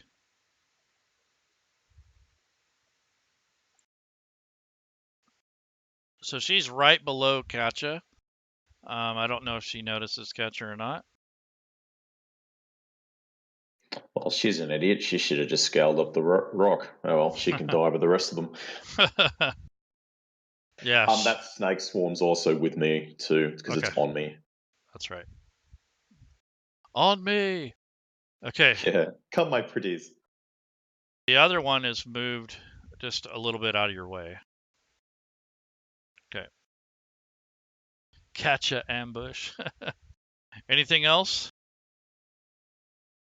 Um, The ropes are up, and it looks like if you can get through this commotion, you guys can move on to a nicer place where you can rest, ooh. where there's baths and all kinds of nice things. I can use my other action to move double, right? So, If you haven't attacked yet, you didn't do any spells. All you did Yep. is say something and move, right? yeah, that's it. I thought he did a perception check. Oh, that's right. Yeah, you could still do it. It's not like you did anything spectacular. Yeah, just scanning for my practically where I was looking anyway. I wouldn't have required much effort to do so. Yep. All right. Snakes it is. All Because right. as far as he's aware, he doesn't know. He knows there's huge threats there, and obviously with the commotion going on about, he knows that something's on play, that they're under attack. He's got that impression, and so, but he doesn't know if they're how hostile they are, or to him, or whatever. So he's like hedging his bets still. Okay. So I'd go ahead and pass your turn now. Okay. So this creature, I'm going to have her roll. It's the one underneath Katcha. Oh no, wait. It's not. It's the piranhas. They're moving towards the commotion in the water.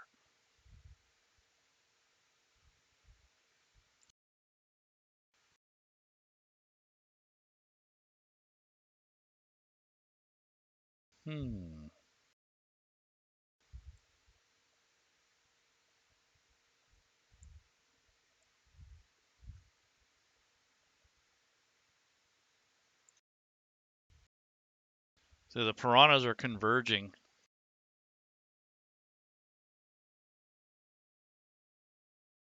Okay, so this is the one that's below Katcha. So she's looking around and kind of trouncing around the edge of that rock so she can climb up easier. She's getting ready to pull herself up onto the first rock. So I'm going to have her do a strength check.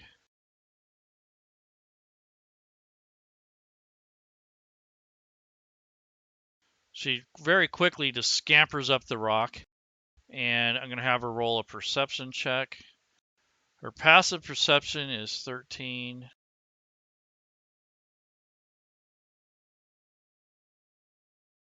Did you need me to roll another stealth? Mm-mm. She didn't notice you.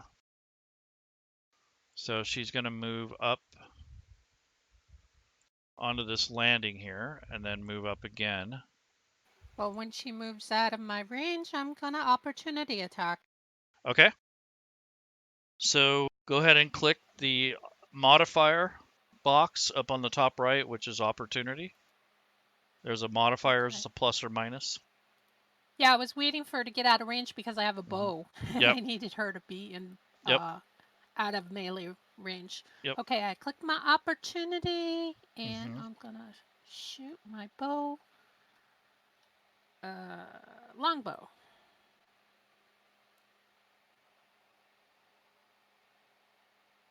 Yeah, I think that hit. Nice. Nice. And I think I got something started here. I told you not to mess with Katcha. Oh. Okay, Ouch. they're 5 damage. It's not much, but hey, I Yep. did something. Yeah. So she's Yeah, take So that. she turns around and she's like, looks at your direction. She doesn't quite see you. She knows you're there though. So she tries to pull out her bow, and that's her turn. Would I have seen this? You would hear it, and you might catch the very top of her body. Could you hear me say, take that or Yeah, something? yeah. You know that Katcha has attacked somebody on the rocks. Can I take this opportunity to use my readied Mm-hmm. firebolt? Yep. Is it an attack roll? Yes. Okay, you get -2 because of the angle and the cover too.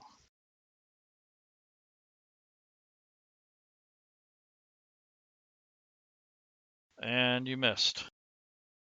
So those bolts come crashing out of the woods, smoldering, and they just kind of shoot up into the air past the top over her head. Anybody else have It was a ready action? So you guys need to take off the hide action on yourselves. I wasn't hidden. Okay. I'm invisible. I mean Katcha and yourself. But you're good. Okay. Gallipus. Okay, one question I was going to ask you for Mhm. my remarkable athlete. Am I supposed to have that on me? Yeah. You That get effect on? an extra 4 feet added to jumping. You already have it on you. Oh, okay. I didn't know. Okay. Yeah. And here's the other question. Since I have, my, what do you call it? My mouth with the, Mm-hmm. can I use that as a kind of like a third hand to grasp onto the snake? Are you talking about your chin? Yeah, my beak, my Oh, yeah. whatever you call it. Sure. So you Yeah, don't really. I wanted.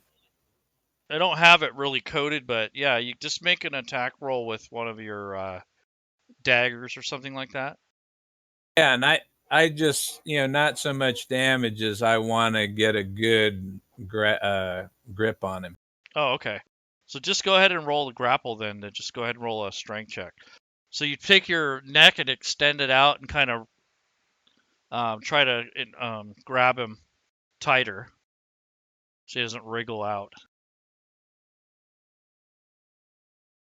Okay.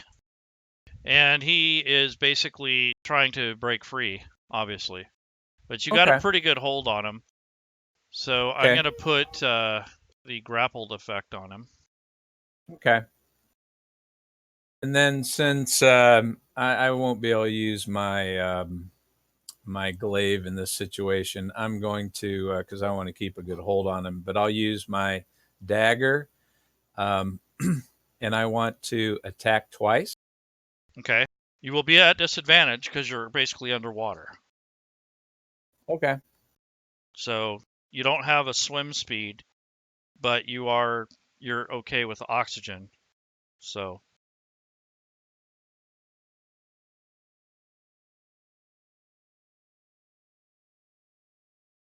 That was a miss. So the first thrust of the knife you missed because he's struggling around. It's kind of hard to execute the attack. Can I get one at just a regular attack because he? I was supposed to get advantage on my Sure. attack. Sure.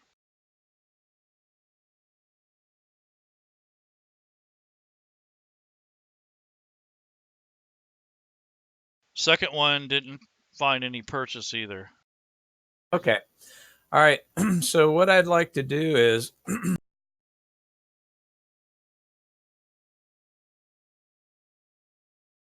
Yeah. how far can I pull him? Only probably about 10 feet at a time.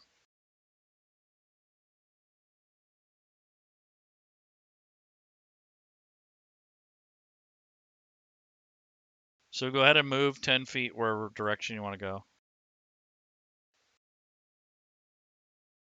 Okay.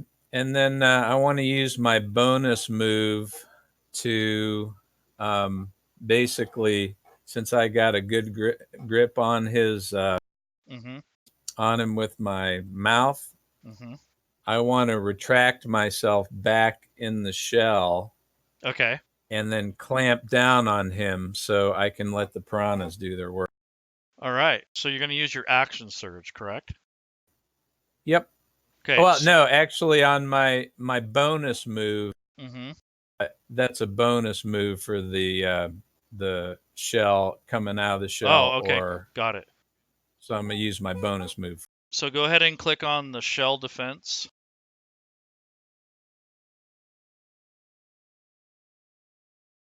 Okay. And I'm gonna end my turn. All right. So Khatri, your spell utterly missed because of where you are in relation to the angle and all the brush in the way.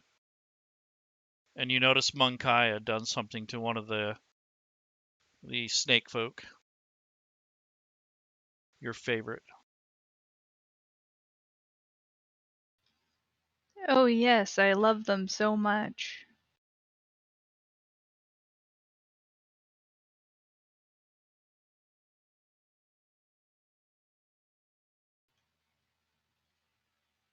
I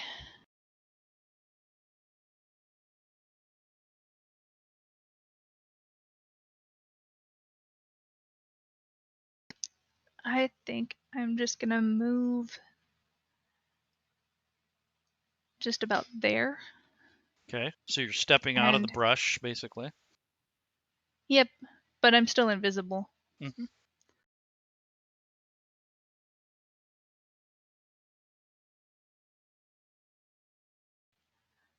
And I'm going to try to witch bolt the Yuan'ti that's on the ground.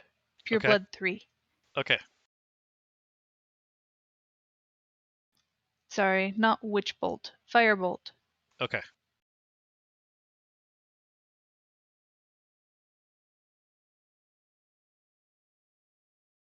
So the bolt comes swoosh out of nowhere like thin air, and it nails her like right in the chest. This big clutch of fire just kind of erupts right on her chest. It started Oof. small and it just kind of grows larger.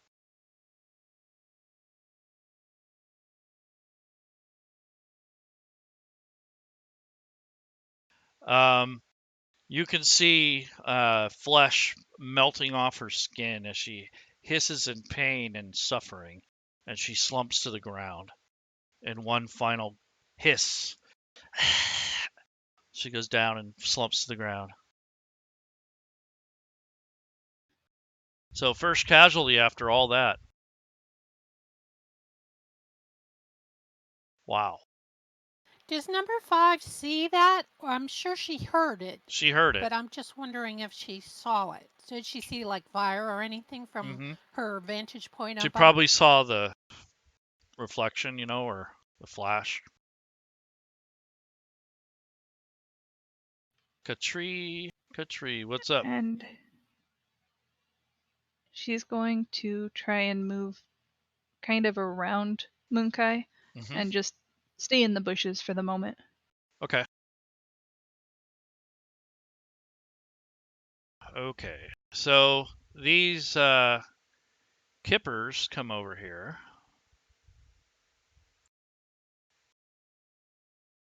And they smell that blood. And they get a blood frenzy.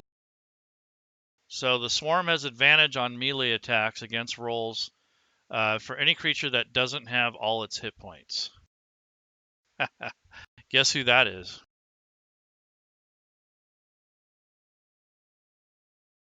So the swarm.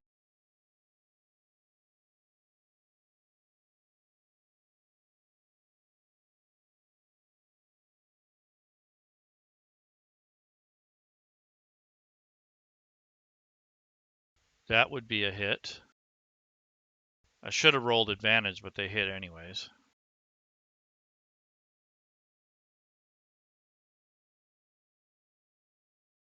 Wow. So that Worms hurt. are bad. Uh-huh. That sucked. So there went the blood frenzy. So they're kind of dancing around and flipping around. You could see them darting all around.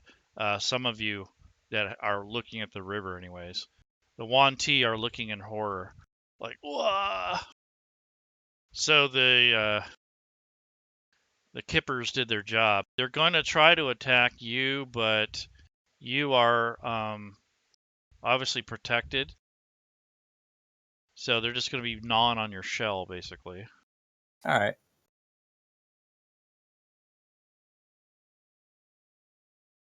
And they did nothing. They just swim and hit your shell. You can hear them thumping on it. But you're used to these things. You hunt and fish for them all the time. Right. They just think it's a rock. Yeah, at this point. Okay, Felony. So when Sulsatal Mm-hmm. called those snakes to crawl all over him, and Mhm. then he moved away. You know that look the cats get when they see something and they crouch Mhm. down and their eyes get really big and so Mhm. she starts. That's her. She's like, oh my gosh, looking Tail at is these twitching. snakes. Oh, she's like, and he moves away, and then Katcha does her business with Pureblood 5. So let's see. I am still hidden, so I am going to go ahead and attack Pureblood 5 with my rapier. All right. Do I have to move to do that? I Yep. guess I do. Yep. No. You got to be Yes. stealthy too. So All roll a right, so I'm stealth gonna check. move there.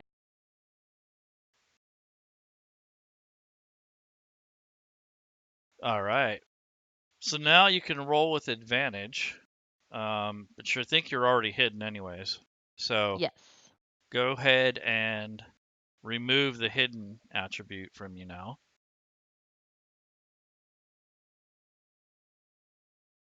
And then you want to make sure you have advantage. Hidden.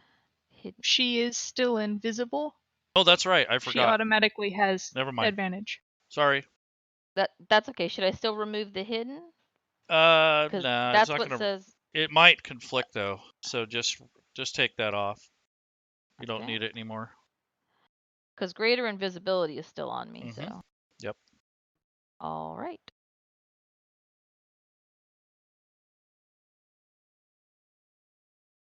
Sorry, too much stuff. So All I'll right. hit her. And you can And then apply sneak your. attack. Yeah, you can apply that to you before you roll damage. Sneak attack? Yeah, good. Yep. Sneak attack. Oof! All that damage. Youch! And, Wow. Nice. and That then my thing second runs attack. through.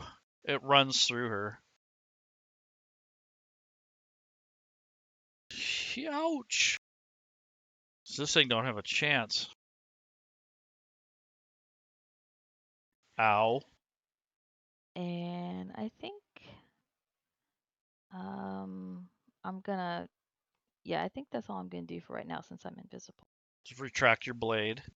And where the blade went through her body, you notice these big gaping holes opening up and all this blood and ichor running out. It's like nasty.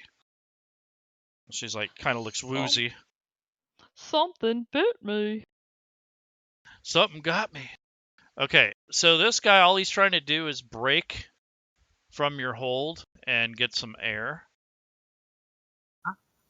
So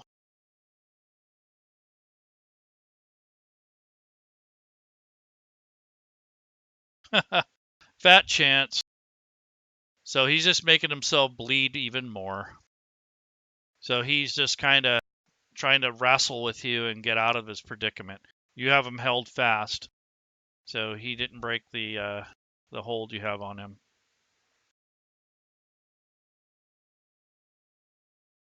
All right, so this one is concerned about one of her brethren. So she moves over here, grabs the rope coil, and throws it down into the fray. So she's throwing the her ally or whatever a rope. And I'm going to roll like a, I don't know, something to see if she's successful. So she doesn't have rope throwing. So I'm just going to make a ranged attack.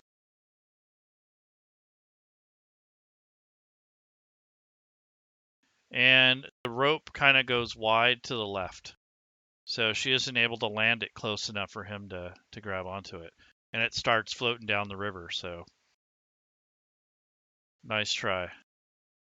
All right, so this Yuan'ti is basically coming with you. Is that correct? You're supposed to come closer? Sorry, you're talking to me? Yeah. So yeah, this guy, he's meant to be like in tow with me. okay. So he stands here and he's looking at the situation in the water. And then he looks up and he looks over and he notices that the Yuan'ti is the one that's over on the other side is really looking in bad shape and there's a big pool of blood down by her feet. So he looks at you and he says, "Something is amiss." And he kind of points his chin towards the other Yuan'ti. He sighs under his breath. Yes, of course it is. That's why I ordered you here. He nods in agreement, like, okay, he's happy with that. So he turns his She attention. was too slow. And she's nothing but dead weight now. So he's in agreement. This one's kind of confused. She's right next to her mistress. And the mistress says, "Move!" So she gets out of the way. And she moves to about 15 feet. And she's waiting to see what happens. And she says, "Mistress, something is wrong. There's been," and she's like trying to, point out the fact that there's something going on down on the other side of the bridge. So she points in that direction. All right. So this Hey, spellcaster, Leroon, yeah, can we take a break yeah. We'll go ahead and take a break. since we're at the top? Yep. Okay. How long? Let's go with quarter till. So Okay. we'll take a quick break. So quarter till. Okay. All right. Right back. All right.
Everybody back?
All right, we're back, and we're getting ready to conclude this battle, hopefully. And right now, it is the spellcaster snake leader.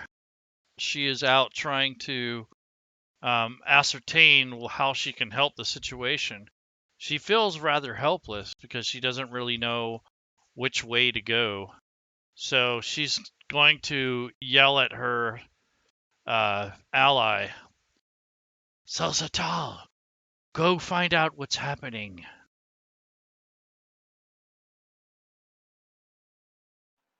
And she, You should be well aware that the situation is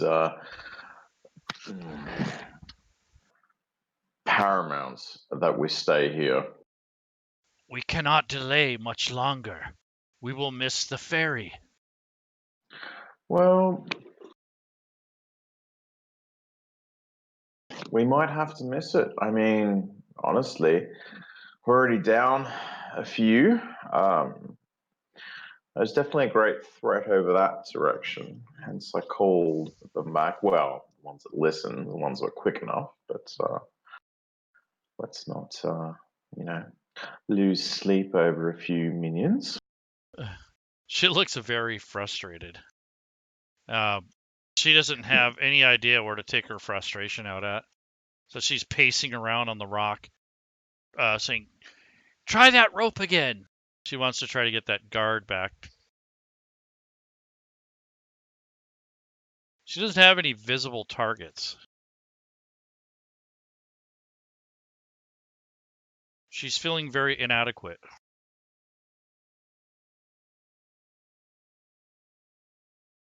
All right, so this pureblood says, Mistress. She climbs up the rock very carefully. I found this boomerang down below. She goes, I don't care about that now. And she slaps it down out of her hand. I need to find the assailant. He's out there killing one of ours. So she's These like, are ones super emotional, Yuan'ti. I know. So she's just very, like, panicky almost. Yeah, they're very passionate. Yeah. For snakes that are meant to have no emotion. The swarm of snakes is just kind of writhing there, just waiting. Katcha. They're like completely focused on me. Like I'm still talking to them, whispering to them. They're soothed right now. Oh, can I smuggle a few of them and put them in my little container? I'm sure you can. Yeah, I just talked to a few of them to come and join the friends that are in my container. Can never have too many snakes.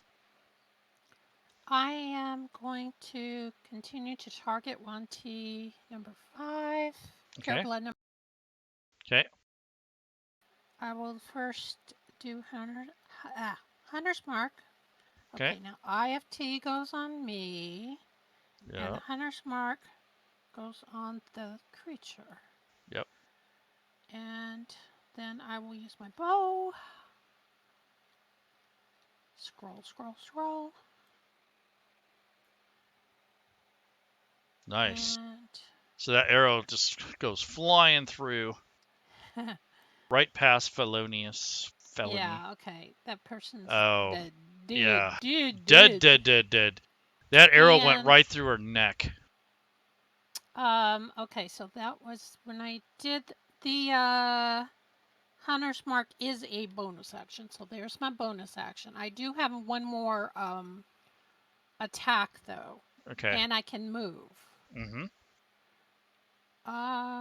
Wait, what And is you the can range? move your hunter's mark onto another one if you kill Yeah, but it. don't you have to use another bonus use a bonus action to do that? Well, either way, what would you want to do? You got another attack. I'm gonna attack unspecified creature number 2 because that's the next thing. Mm-hmm. I think. Wait, let me see how far it is for me first. You should be able to do it.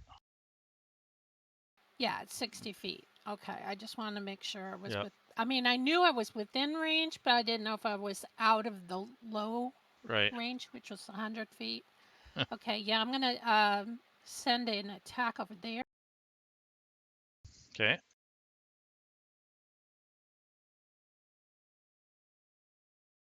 Wow. So you just blast that thing with your arrow. Nice. There. And that will end my turn. Okay. Mun'Kai.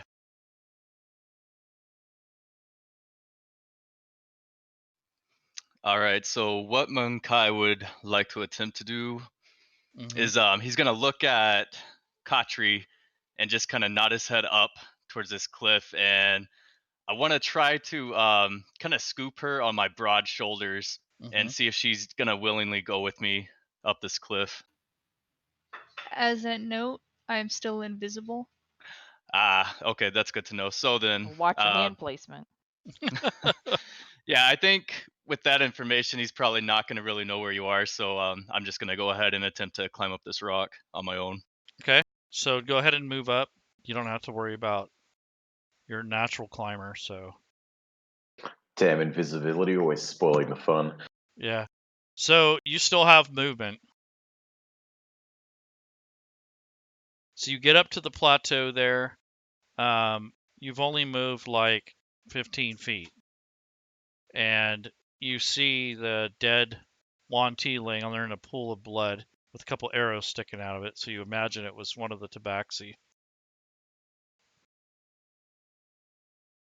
So you moved across the bridge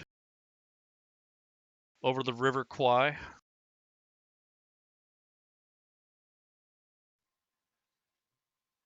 And at this point, I'll just hold an action for a melee attack if a enemy comes within melee range. Which weapon are you ready? I'm gonna ready the quarterstaff. Okay, so go ahead and put the ready action on yourself. It's in your standard actions. Okay. So you moved up and you moved across the bridge. You notice the bridge is a little bit rickety, so I do need you to make a dexterity check. Uh-oh.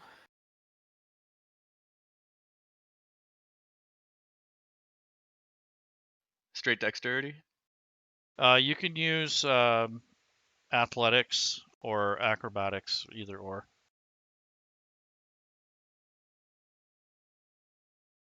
Your dex looks pretty good. So the bridge starts kind of swing, and then as you start crossing, you notice that you get your center of balance, so you're able to kind of mellow it out before it gets to be a problem. All right, and with the action readied, I'll end my turn. Okay. Sulsatal.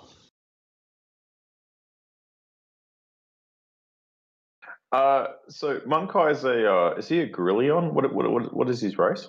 He's an Apeling. Apeling. Okay. Hmm. I was gonna say the Grillions have four arms. He's more like a gorilla. Yeah, sentient gorilla. Well, you know, much more intelligent than a regular gorilla. Yeah.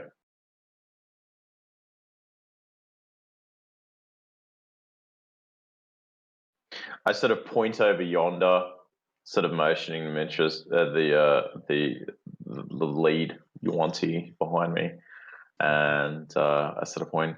I believe that's your quarry there. Anything else? You're kind of pointing the way. It's like, I mean, it's on the bridge. Now would be a good time to probably, that bridge does not look that stable. I would suggest this would be the most opportune moment to strike. He's hang on, I will do something. You don't want to look like a total douche. Yeah. I mean, I got to do something. I mean, I did kind of warn him, but he's trying to just see how they react. He's still not very sure of the intentions of said parties, so he doesn't know what they'll do to him if they was to not survive, or their group was not to survive.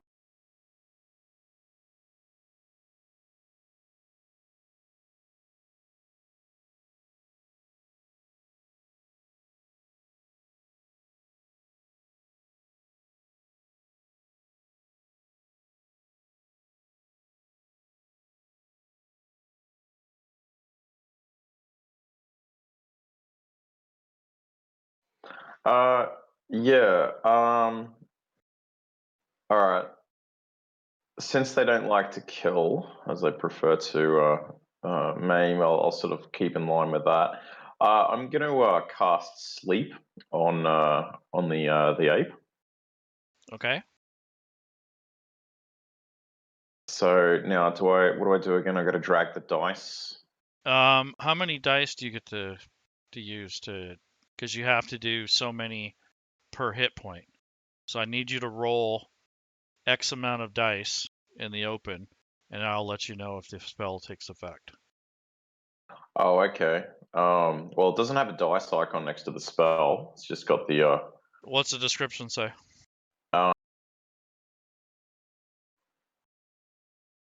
All right. Yeah. No. Sorry. Roll 5d8. Total Okay. is the amount of hit points creature has. Yeah. Okay. So take the 8-sided dice, right-click on it, and click on 5, and drop it in the chat.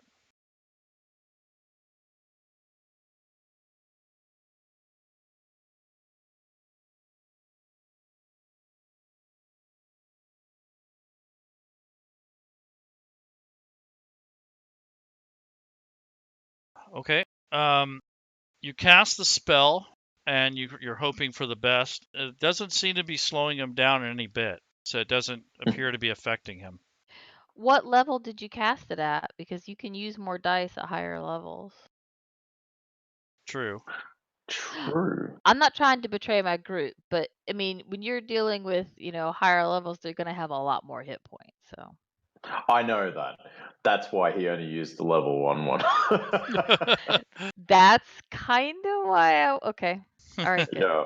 He's got to put up a good show anyways, right? Well, good, because yeah, that's good. And then as I've cast it, as he's sort of like in mid charge, I sort of turn around. It does not appear he wants to be.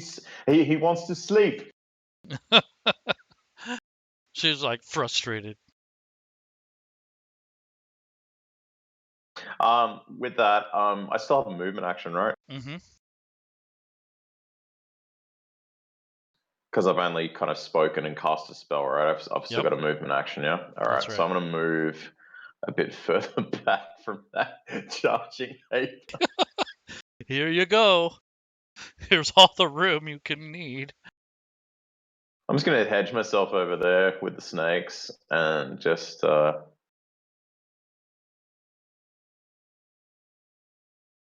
That's like a 5-foot drop, but that's fine. You just kind of. Oh, is it off elevation? Is it slightly? Yeah, just down a little. All right, he just takes a step down. 5 feet's nothing. Just does a little drop. Yeah. Yep. So you just hop down. Yeah. Okay. So the snakes are still following you, writhing around. Oh, they're like on me. Like Yeah. I walk and they're like all on me. So I'm like I'm covered in like snakes. Only my face is kind of visible. Felony is going batshit crazy.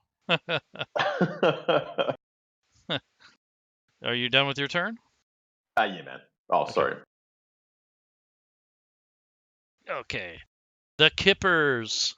So the kipper piranha things come over. And they get advantage.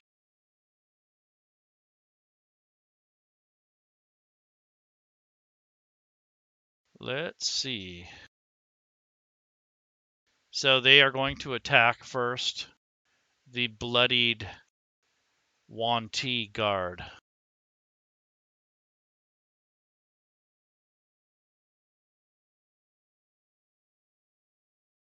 Oops, that was disadvantage. I'll just roll again.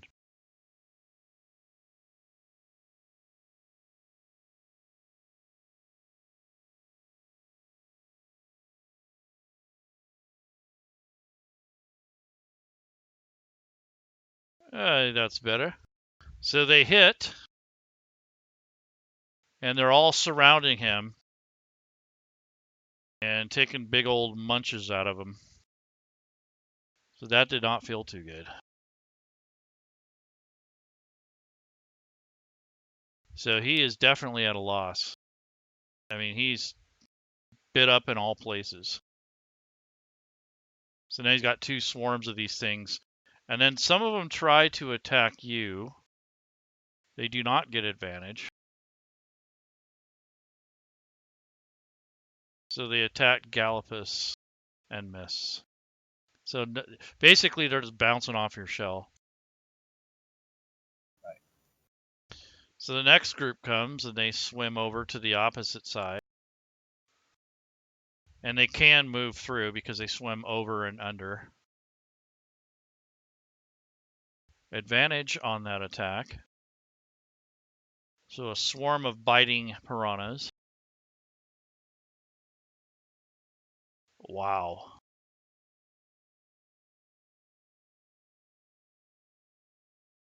I don't want to go in the river because they just took him out.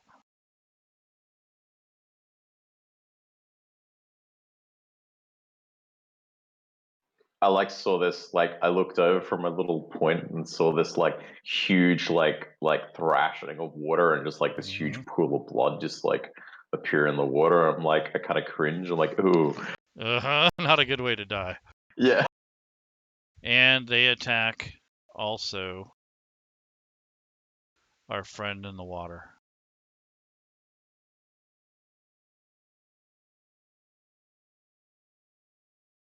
They actually hit that time.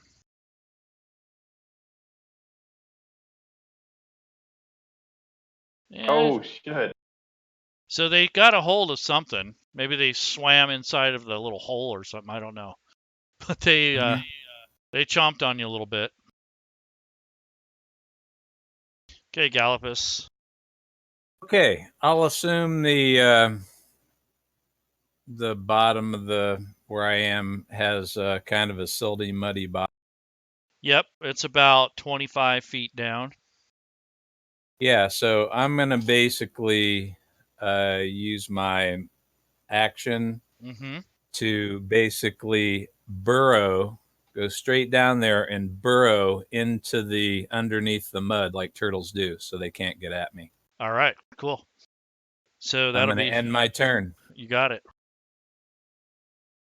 Okay, Khatri.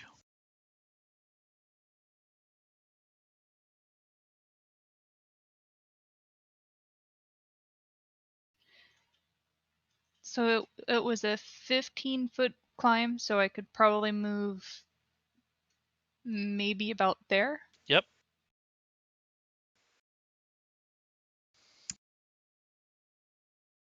Sounds about right. From there, can I see the weird creature that's on the bridge? Yes. You can see everything except for what's in the water. And you see Mun'Kai heading that direction. I don't know if she'd be able to see me. If it's a 5-foot drop, I'm only 6 foot tall, and my head's kind of poking out. Yeah, that's true. He's down on the other side of the... It's like a little embankment. Yeah, a little outcropping or something.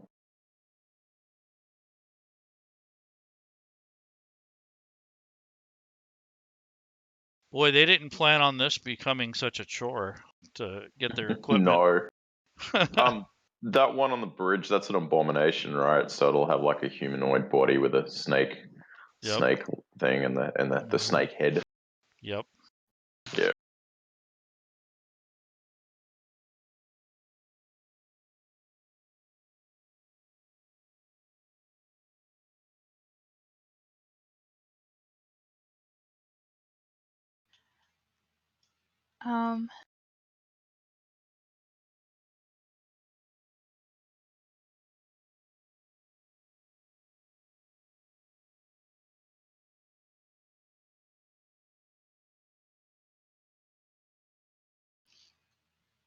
I'm going to attempt Mind Spike on this creature on the bridge. Okay. Because it's not close enough to do what I wanted to do. Okay.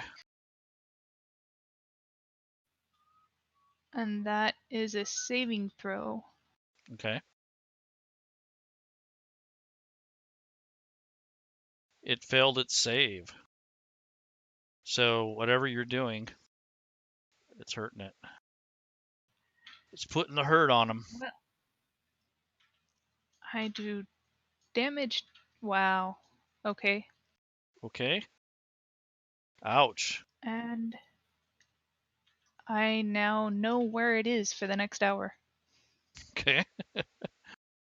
That kind of jolted Not the it. real reason. Not really the reason I used that spell, but okay. Yeah, it's not like you needed to know where it was at all times. It's kind of right in front of you. Well, you never know. It does mean that it can't be invisible. And it from can't me. hide from you. Yeah. True. Cool. So you can keep an eye on it. So that's your enemy from now on.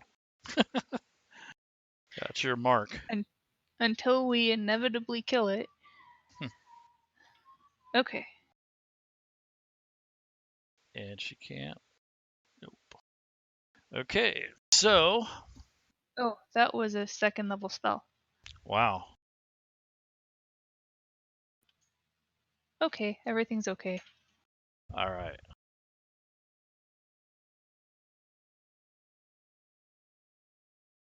Unidentified creature.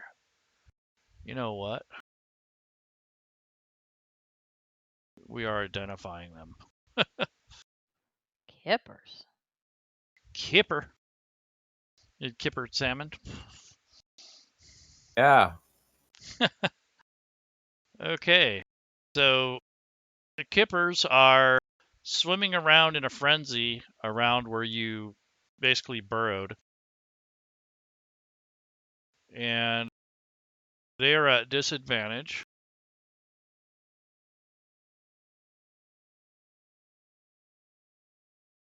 And that was a miss. Felony. You're still kind All of right. hanging out. I am moving right there. Okay. And I want to hide. Well, if I'm invisible, I already have advantage, right? So I don't Yeah. necessarily have to hide. Correct. Then I am going to go ahead and pull out my short bow. Mm-hmm. And you will get advantage. If yes. I think you do already. This lady has been fussing the cool snake guy for a while, and she's starting to paint a picture here. So she's gonna take this lady. Yep. Gotta put the hurt on her. Ooh! And I will Oh, apply shit. my Sneak attack. sneak attack. And you get 2 attacks also. Oh, she's gone. Well, I don't think I get 2 attacks with the relentless rapier. I don't think I get it with my short bow, unless That's no, you true. can't do that with a bonus action either. That's true. Yeah. What, did the arrow So- just kind of like materialize a second arrow as it penetrated her? Yeah. Just pow! Wow, that thing just stuck right in her frickin' throat. She's like, ah, Yeah. just gargling. So right after that, I'm gonna go ahead and bonus action and move across this bridge.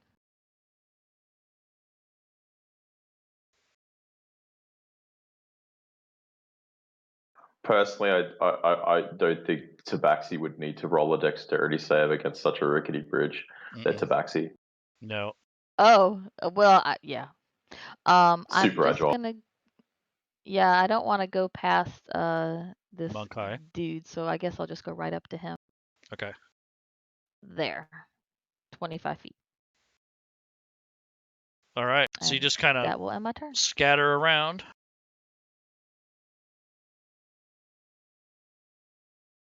Okay, so this Yuan'ti moves this way, drops the rope because she knows that this guy's no longer there, and she takes aim at Mun'Kai.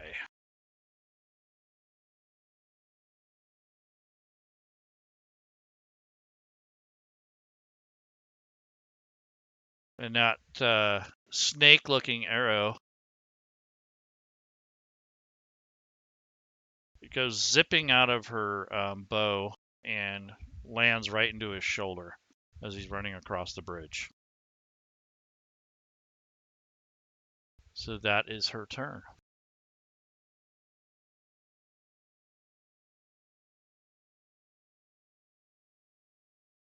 Okay.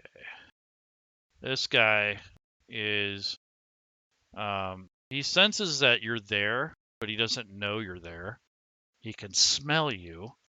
He can hear you, but he can't see you. So he would get disadvantage. Does that already apply? I'll look.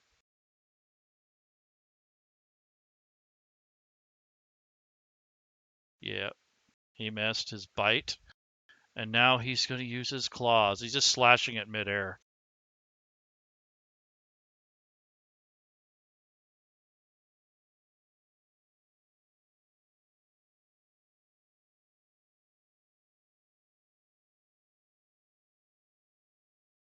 He thinks he's going crazy.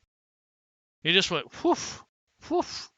He couldn't even figure it out. So he missed you by a mile.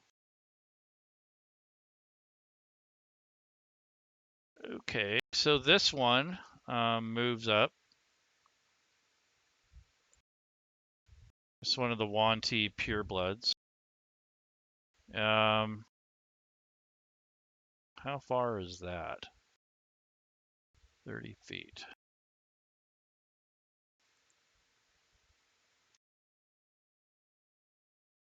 Okay, so she's going to also use her short bow on Mun'Kai.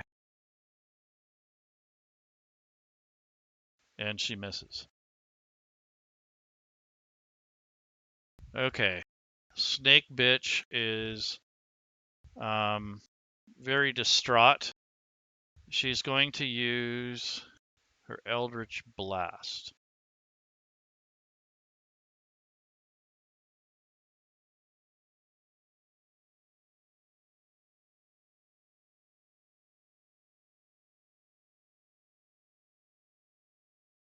So she winds up for a devastating spell.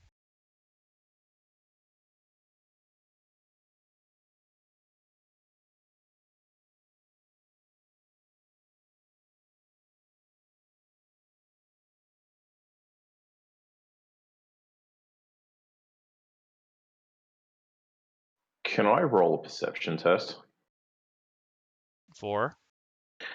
To determine how wounded she is. You're gonna have to make a medicine check. So she medicine. missed. Okay. She missed. I thought you're only supposed to do that stuff on your turn. Well, he can't anyway, so he's just asking if he could. So that's her turn. So she's yelling and she's got this arrow kind of stuck in her. I'm coming after you. Wow, that wasn't creepy at all. No, not one bit.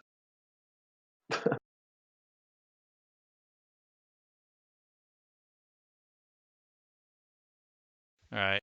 So this one is taking out a scimitar and running over towards here to bolster the ranks. And she tries to cast charm on the snakes.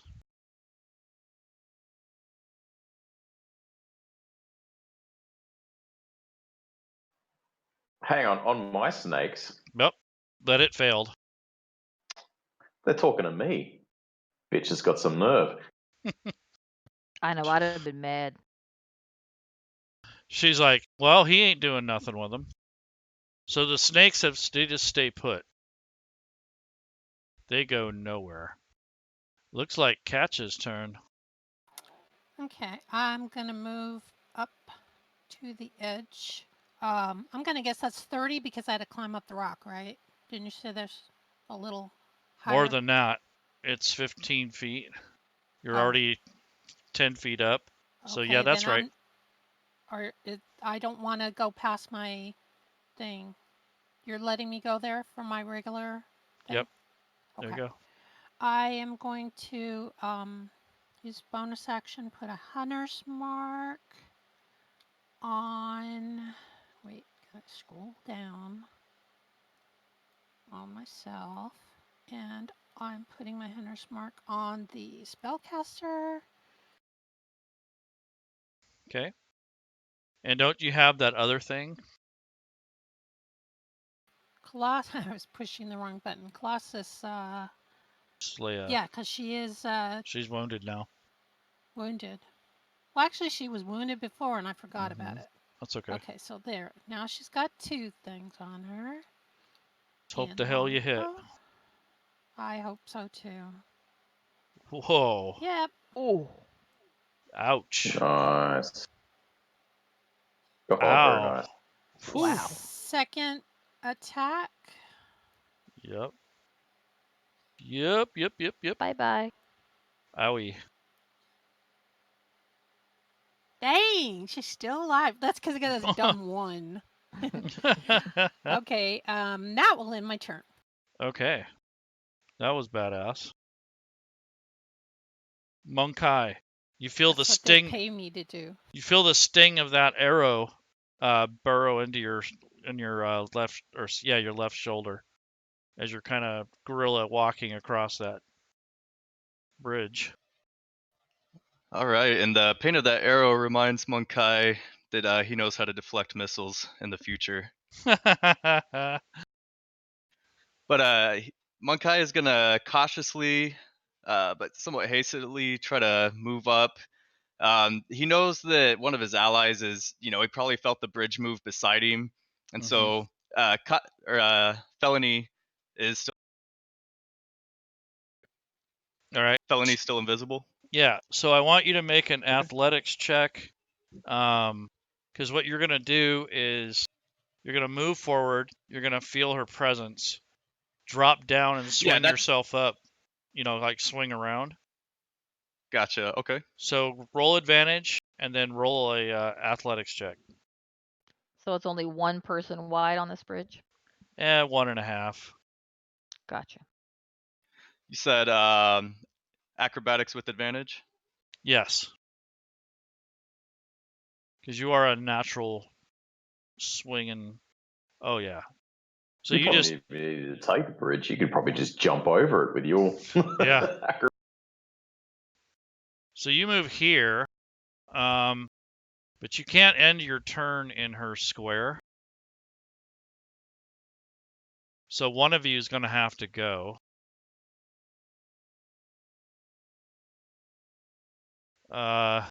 Since you don't see her, what I'm going to have you guys do is both roll against each other, and whoever wins stays on the bridge. Are we acrobating this? Yes.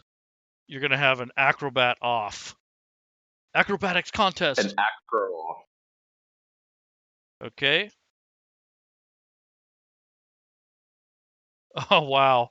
So, Mun'Kai, you swing up and you feel this solid mass, and you hear this, and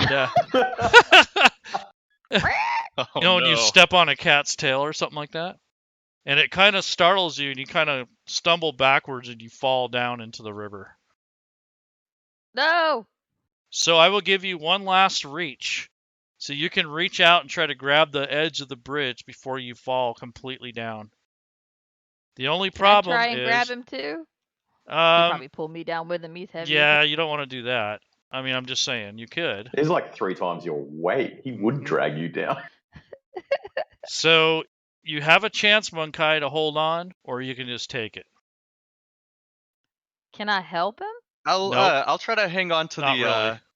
yeah, I'll try to hang on. Okay. So what roll? Do your acrobatics.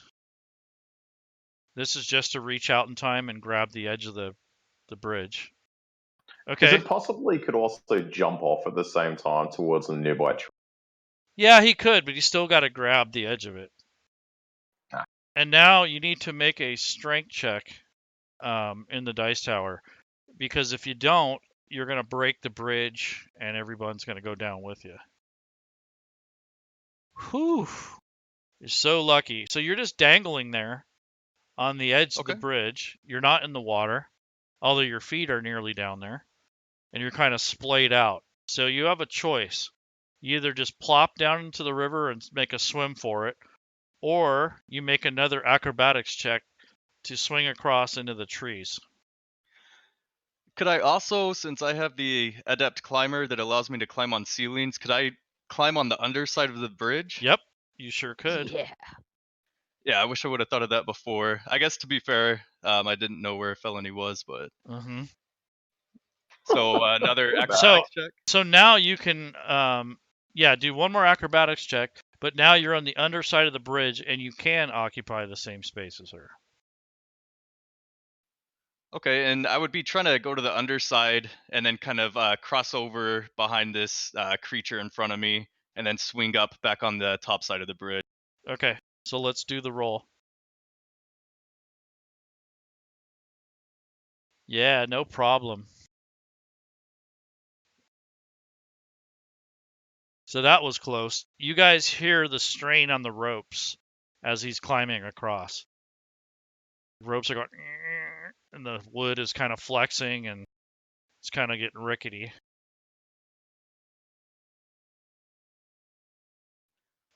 Okay, and after all that, do I still have my action? Yep. All right, great. So I'm going to attack Pureblood 1.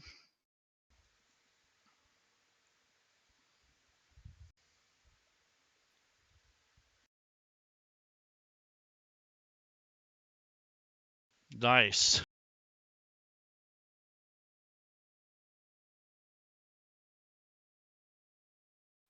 And then on my second attack, Wow. Whoa. Damn, son. Mm-hmm. Crunch. So that thing is going to work. He's using what is that, a poleaxe, quarterstaff looking thing? yeah, quarterstaff. And then I'll burn a key point and do Fury of Blows. Oh.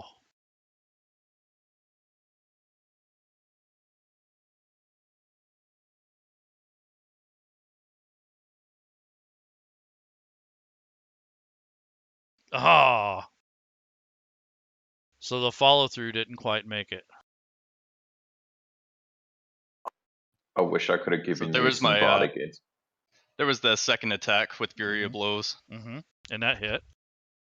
So your second follow attack, your final attack, does connect. And wow. So that thing is hurt. So you guys can hear cracking bones and some hissing going on there. Okay, and then with the with that, since I landed one of the Fury of Blows attacks, I'd like to, with the open hand technique, kind of redirect Pure Blood 1 with that strike that landed, and she'll need to make a strength saving throw, if not be pushed 15 feet away from me. And what I'm trying to do is use that force to redirect her to the north, off the cliff and into the water. Nice. Okay. So is there a save on there, or do I have to do it manually? There's no save specified. My base strength is 15. Okay, so let's do this. Just roll a strength check, and she'll have to beat that to save it, or at least roll higher than a 15. So I'm gonna go with a. She has to make a save, right? Yeah, strength saving throw. Okay.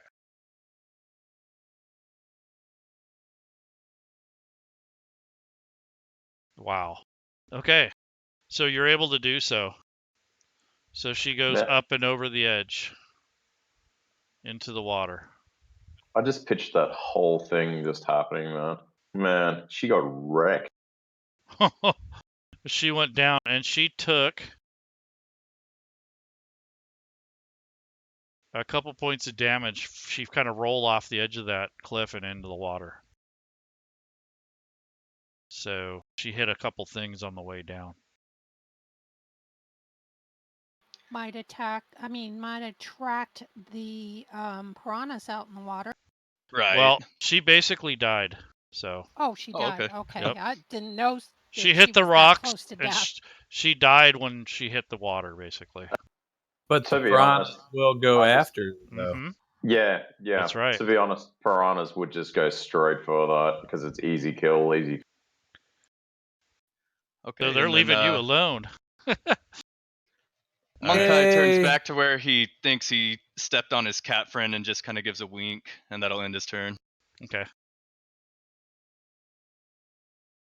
So Pure Blood 1 is gone.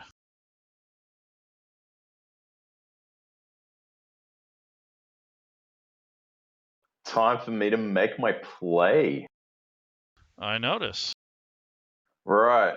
So while that commotion's going on, and I've got a feeling that everyone's focused on the giant freaking ape in front of everyone. I'm gonna well, I don't want to sneak. I mean, I think I should have advantage with something like this because I'm meant to be on their side. So I'm just Yes. gonna position myself behind the leader, and I'm gonna take out my +1 scimitar, and I'm gonna try and behead the bitch. All right. So go ahead and move up 5 feet. I kind of I wasn't sure whether I wanted to behead her or send the swarm on her ass and just watch it develop just for a million bites. But the scimitar's probably going to be an easy one, and I kind of like to behead her. All right. She had a couple. Okay. So go ahead and roll advantage or click advantage, and then do your. Let's see if it works this time. I did it before. But you got to roll your stealth first, Oh, okay. because she might hear you climbing up there. I mean, she's not expecting an attack from you, but if she's not aware, you'll get advantage. Oh yeah. So she has no idea you're there. She's winding up to cast a spell or something like that. So go ahead and roll or click on ADV and then execute your attack. Now you do have poison, although I don't think it would matter with her. No, they're all immune. Yeah. Okay.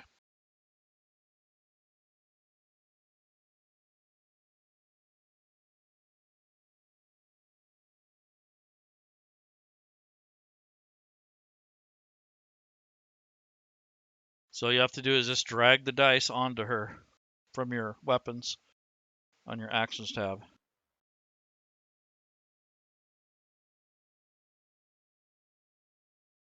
Shit, what's her name on this one? Do I put it on the combat tracker? You can, or you can drag it on her token. She's a snake-like spellcaster. Yeah, yeah.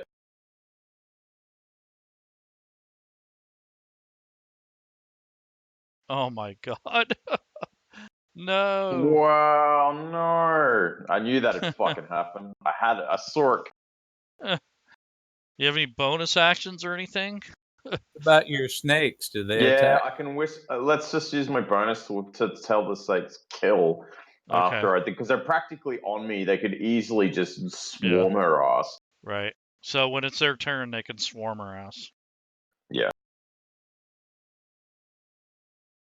How do I fuck that up? I get a perfect stealth, and then it's just like I fumbled in like panic or some crap. You rolled a 20. How do you get better than that on the stealth? Yeah. Did he have advantage though? He did. Did he? Do I? Yeah. He dropped a Well- 4 and he rolled a 5. How do you know? Oh, you must have like slipped or something. Yeah. Yeah, clearly, like maybe the robe got caught on something on the way up or something. Damn it. All right. So you're going to tell the snakes to attack her. Yeah. Okay. So I guess that's about all you can do. Yeah. God, what an unfortunate situation. Now you can move away, but she would get an opportunity attack on you. Yeah, no, I'm gonna slay her if she tries to. Okay. All right. Kippers are moving away.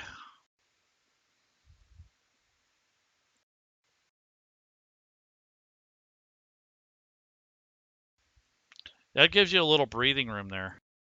Actually, I wonder if she noticed I tried to behead her, because I mean I was so stealthy about it. Maybe I just swung in the air or like dropped my saber or something at my thing, and maybe she didn't notice I tried I'll to check kill it her. out. I'll check it out. Yeah. Okay. Gallipus. So Okay, you notice the thumping on your shell has stopped. okay. To get to the surface, it's about 15 feet Hmm? or more. So you can swim up or swim sideways or however you want to do it. Okay. Will I provoke any opportunity of attack? Nope. Okay. They're basically going towards the blood. I want to see a superhero drop into the center of the plateau. You jump from the water onto the plateau and like, roar!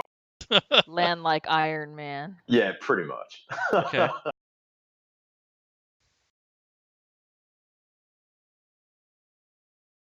All right. So you kind of swim at a diagonal distance and you make it to the shore.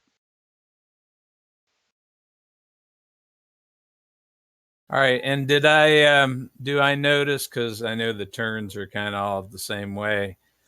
Do I look up? What do I see? A big mess. You at the last moment you saw the snake guy behind his mistress.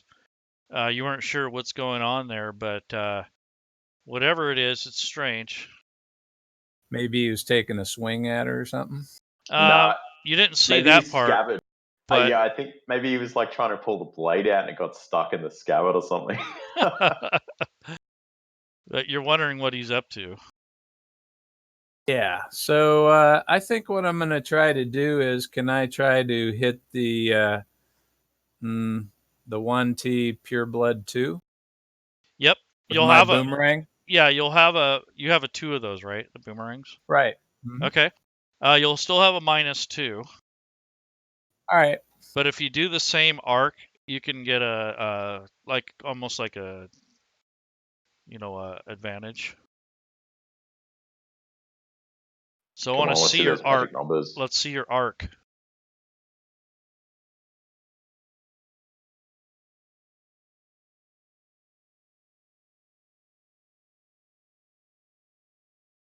Reason my map is moving when it should. Mm-hmm.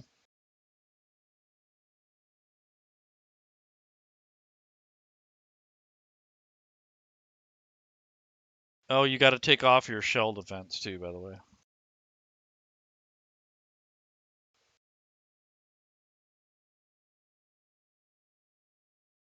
Okay, so go ahead and roll the attack roll with advantage. You kind of throw it around, and it kind of goes up at an angle towards the Yuan'ti too. So you smack her on the back of the neck. This thing it like catches on her neck and does a spin. All right, and I'll end my turn. Yeah, so that's hilarious. Okay, Khatri. Things are looking up. It doesn't affect what I'm going to do, but for some reason the snake-like spellcaster has the Colossus Slayer effect on her.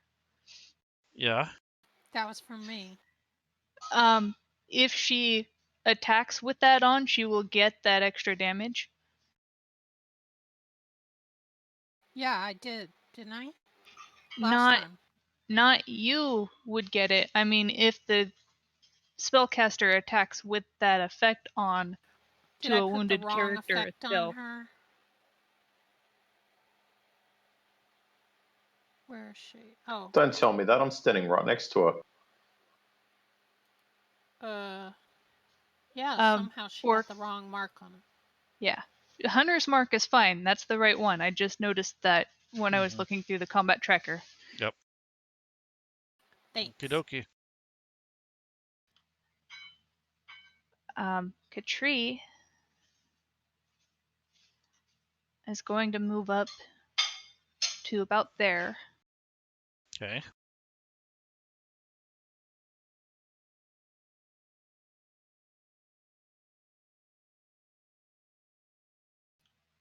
And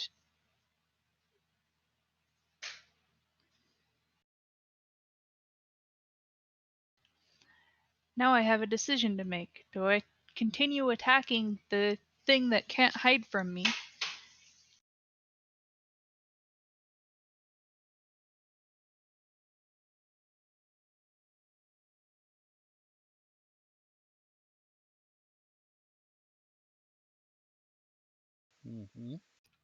I am going to attempt.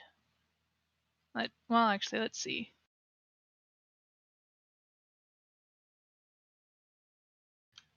That's okay. What I was gonna do wouldn't have worked anyways. Okay. She's too far away. Okay. I am going to attack the same thing that can't hide from me with. Let's do Firebolt. Okay.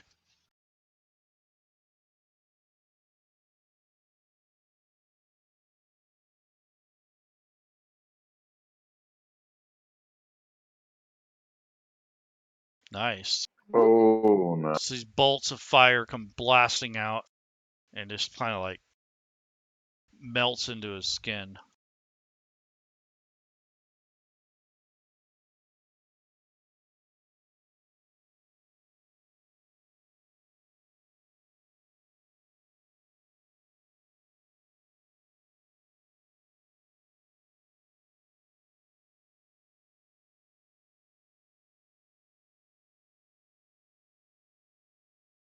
All right.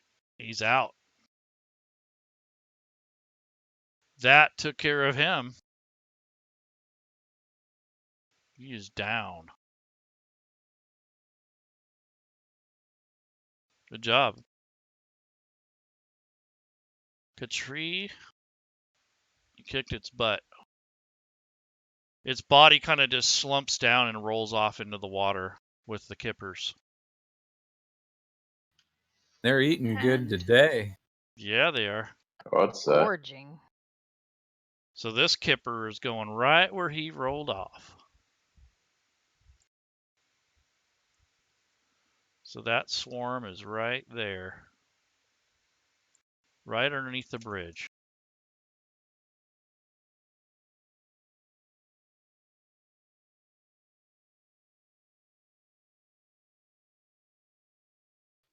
Does she see that faint glowing effect turn into like 100 different pieces and start swimming around?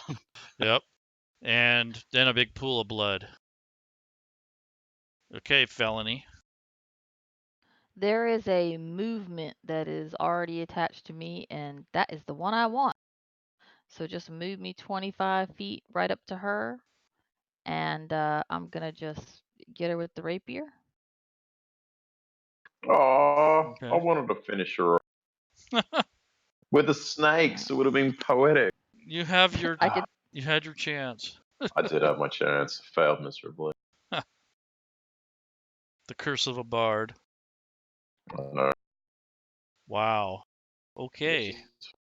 So you just And stab her. since he is an enemy, no, sorry, that Sulsatal is also attacking her, that gives me advantage. Yep. But did you actually see that though? Because like, Maybe.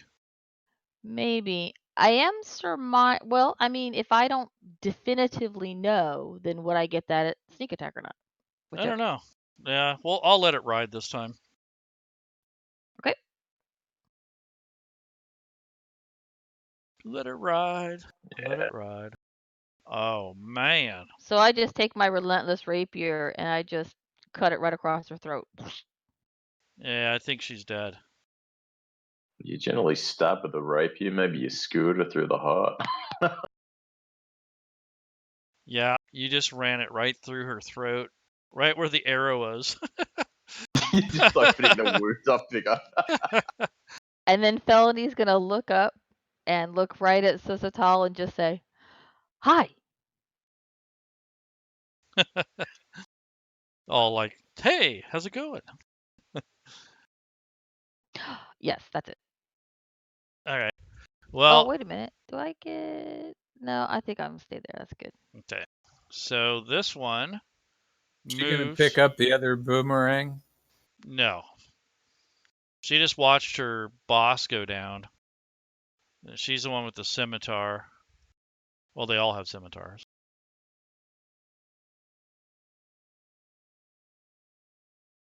And missed. Man, she's a jack. She's got my dice rolls.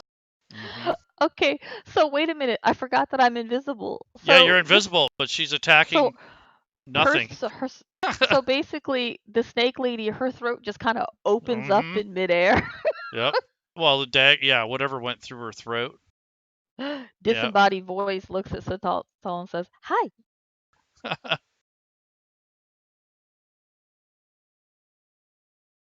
Okay.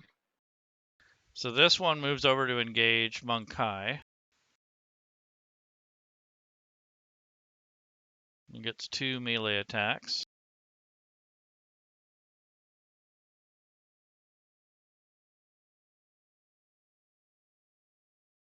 One of them connects. Oh no. And does a nice little cut across your palms with the wicked little snake-shaped scimitar. The hilt has got a snake shape. Okay, can I redirect these bad boys to the nearby? Yep. Which one do you want to go to? Number 4 or number 2? The one closest. Yeah. Number 4? 2, sorry. 2. 2. Oh, because they're meant to be on me, just remember. You just didn't move them over.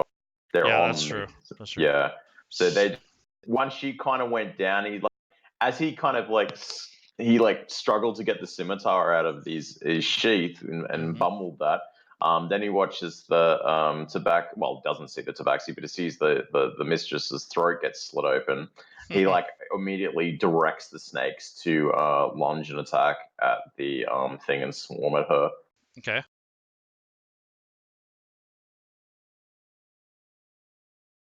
So they swarm around her. And they bite the living crap out of her. Would she be at disadvantage having a whole heap of snakes all over biting her? Oh, yeah. Shit? You mean for attacks? Yeah, probably. Good. Okay. So she basically has a bunch of snakes crawling all over her. Katcha. Things are looking up. They are indeed. Let's see. I'm going to move to the edge of the bridge, so I have maybe a better shot. I want to shoot at Yuan'ti Pureblood number 4. First, I need to make sure I count those bonus actions. There's my third time I'm going to be using the Hunter's Mark. Okay. On me and on the creature. And then I'm going to... Oh, wait. And then I do the Colossus Slayer also. Mm-hmm. Do I do that on me? I think that's how I did it wrong last time. Colossus Slayer. Yeah, the IFT goes on me because it's IFT. Yep. So I got 2 things on me, and then I'm going to attack Yuan'ti Pureblood number 4 with my longbow.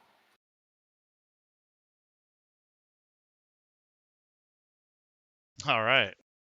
So that arrow goes sailing by, goes right between the arm and the hip of Mun'Kai, and buries itself deep into her thigh. Nice shot. And then damage. Oh, nice. Oof. Ouch. Second attack.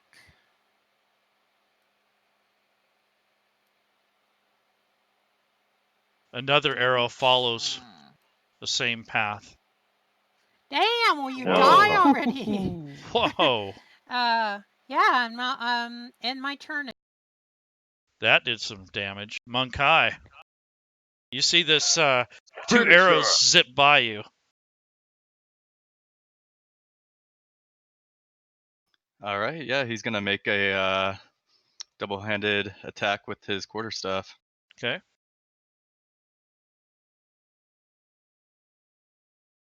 Oh no! Holy You shit. drop your quarterstaff. So you can make a bonus action with your fist, and that's it.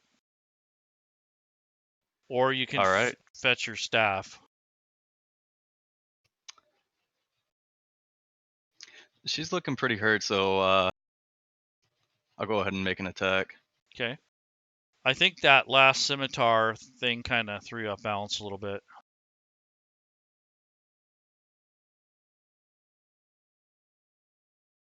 And you connect with your open fist.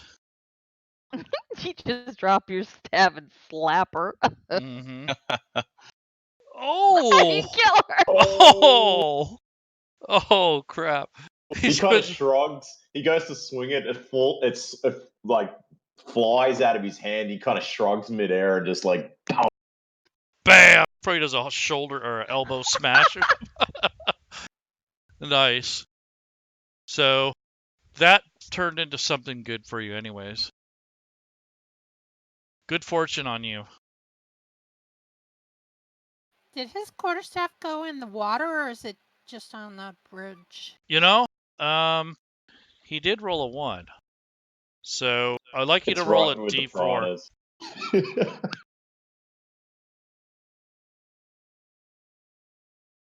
Okay. Yep, it went north right into the water.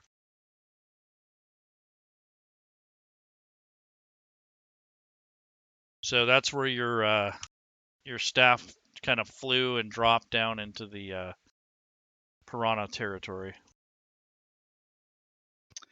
What's the current looking like on that water? Pretty rough. Yeah, before that floats away, I'm gonna need to use my movement to scale down and grab that, or attempt to grab it. Okay. So go ahead and move where you want to go. There's a couple schools of kippers right there. You can see them roiling. They're still feasting on the remnants of the Yuan'ti pureblood. Yeah, as a climber, I'm not sure if I can maybe just scale down to the bottom of the cliff here and just kind of reach out over the ledge. I'm not sure the location of the staff, but if I can get it while still clinging to the rocks down there, Okay. since I presumably, can use my feet as well as, grasping. Yep. So what I'd like you to do is, first of all, I'd like you to do a athletics check. If you make it through this, you'll get your staff. So you're climbing down, you're holding on to the edge of the rocks using your feet and your hands. You try to put out your foot to capture the quarterstaff before it gets out of your reach. Okay, so now all you have to do is grab the actual staff itself, and all you have to do is make a simple a strength check to hold your body weight. So you can roll that in the open this time. So well, make since you said a simple strength check, it'll probably fail. Oh no. Yes, it does fail. So you lose Jinx yourself. your grasp and you fall into the water. So move your token 1 square north. Oh, wow. Uh-oh. And you don't really have a swim speed, so you still have, let's see, 5 or 10 feet of movement, and you can only move half your movement rate. So you can move 5 feet in any direction.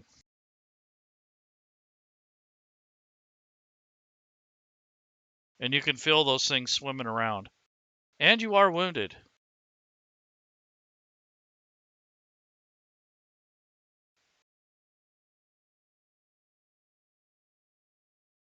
So there you go. Yeah. Well, that's quite the situation, so pass it off. Yep. All right. Sulsatal. Right. Sulsatal now. Sulsatal. Hopefully, grabs his. I managed to pull out his scimitar from his scabbard and actually try to strike a blow against this Yuan'ti that's at a disadvantage. Okay. So just click on advantage for yourself then, I guess.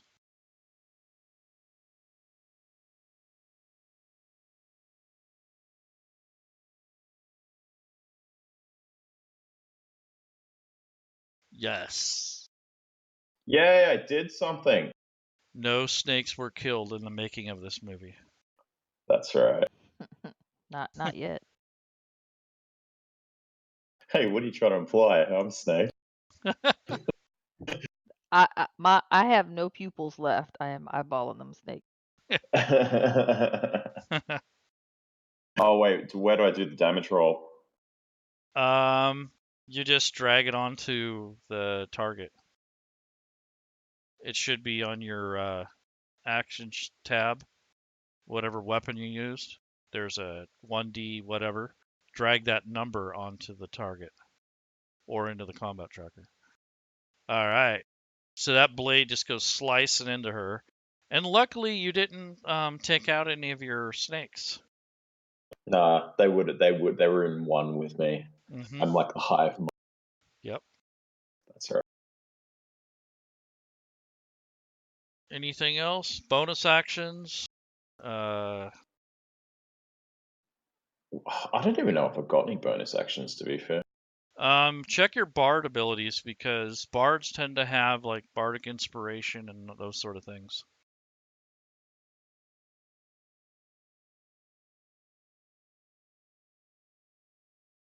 What's the icon that appears to see if they're like?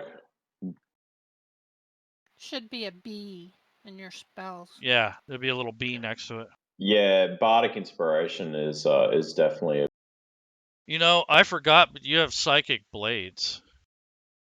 I do. That thing there, if you wanted to use your psychic blades, every time you'd use your bardic inspiration, you could deal an extra 2d6 psychic damage. That's awesome. It's like Bard sneak attack. Yeah, it is. Yeah, it works perfectly with this build too, and this Mhm. character. Yeah, I should have thought about that. I didn't think about it till we started talking bonus actions. But you do have bardic inspiration, so Yes, I do, and I could throw that on someone, but honestly, I mean, at yeah, this point, there's really no point because I mean, they're right. just about to all. hmm Oh, fuck it, I can throw. We'll probably get a rest after this, so I'm gonna probably throw it on someone. Okay. Throw it on the snakes. Yes, why not? My pretties, go. All right, I cast it on on this. Okay, roll a d6 in the chat, and then drag the effect Oh yeah. onto the snakes. So Bardic Inspiration, drag that effect onto the snake pile.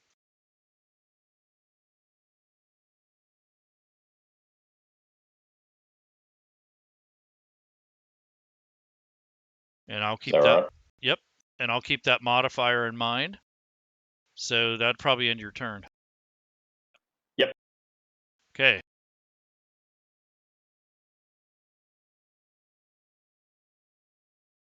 Go ahead and pass it. Okay. Yeah, I had to just I've got to like rearrange all these boxes I've got open. I have used so Okay. much. Okay. So swarm of kippers is going to try to bite our friend Mun'Kai. It says the swarm has advantage on melee attacks against any creature that doesn't have all its hit points.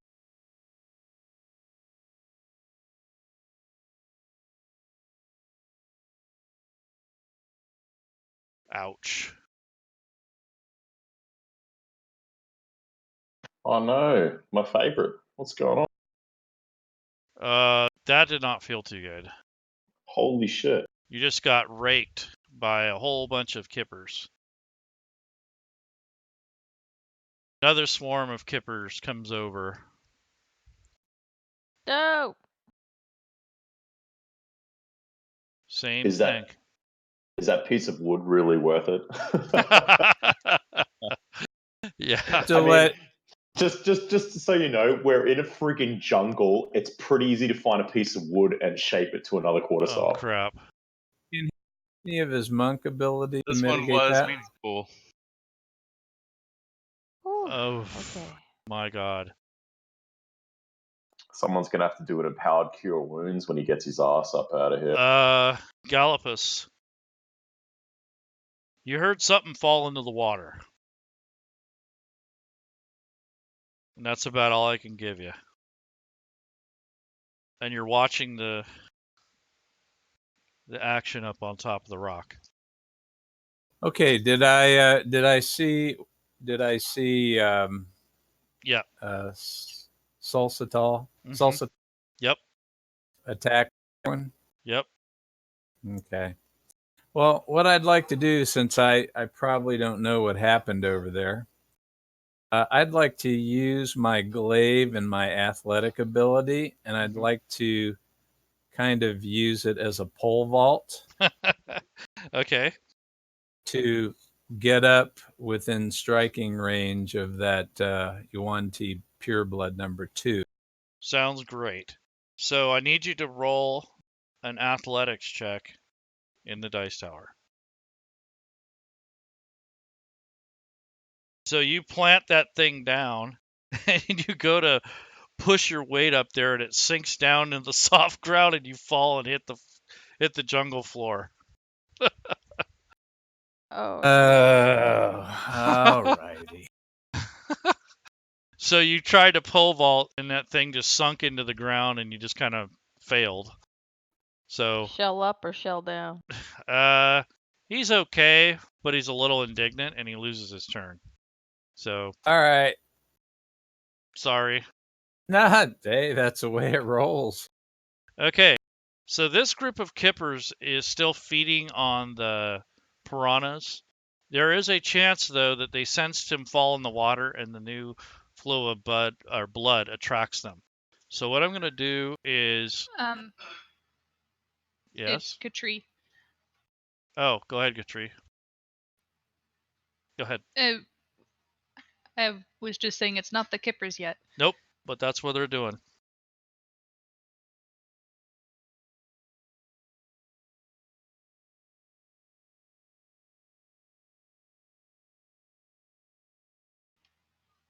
From the point that I'm running to there, am I within 30 feet of either of the kippers that are attacking Mun'Kai?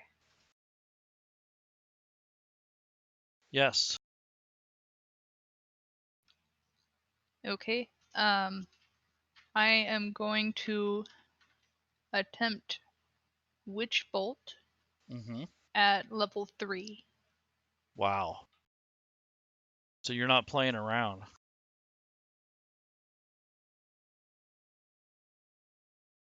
Now they are in the water, so they're kind of hard to see.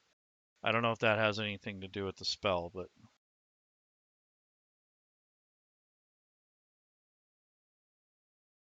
is it just an automatic thing or? It is a ranged spell attack. Okay. So you would get at least a -2.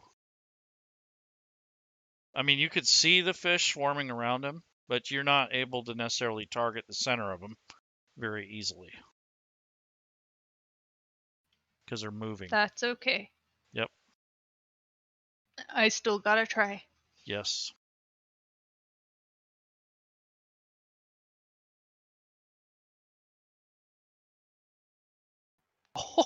Oh. That was awesome. Go ahead and roll damage. Wow. That was so clutch. And with that, the both me and Felony become visible. Okay. That's fine. But go ahead and roll damage.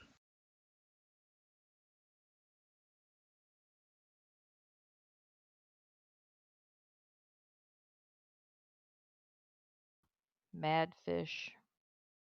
They're already mad. And that will be 3d12 Okay. because it's 3rd level. Yep. Oh, Woo! wow.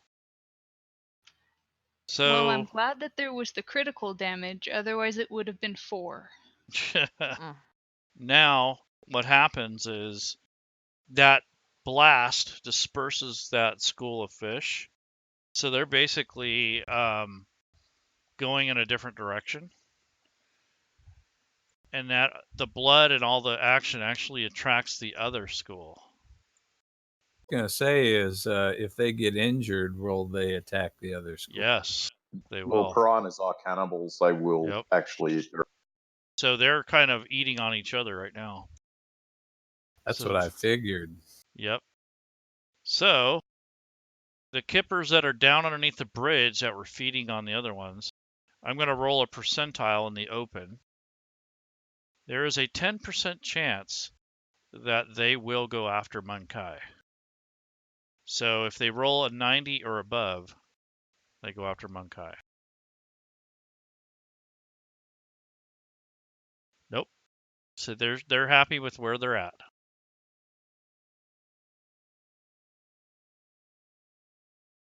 Felony.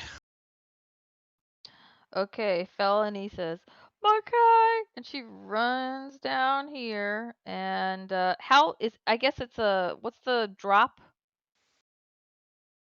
The I want drop to is help. the drop is about 15 feet. Roll a perception, please.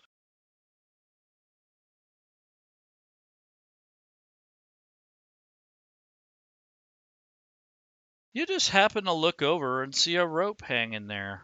Remember the rope that they Oh, yeah. it's right there. It's still kind of hanging in the water. All right. Well, help is a bonus action for me, so I am going to take that rope and try to throw it out to him. Okay. So go ahead and just roll a dexterity check in the dice tower. All right.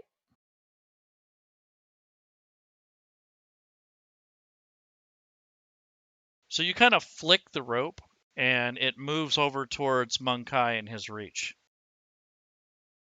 And you can drag the help action onto Mun'Kai. All right.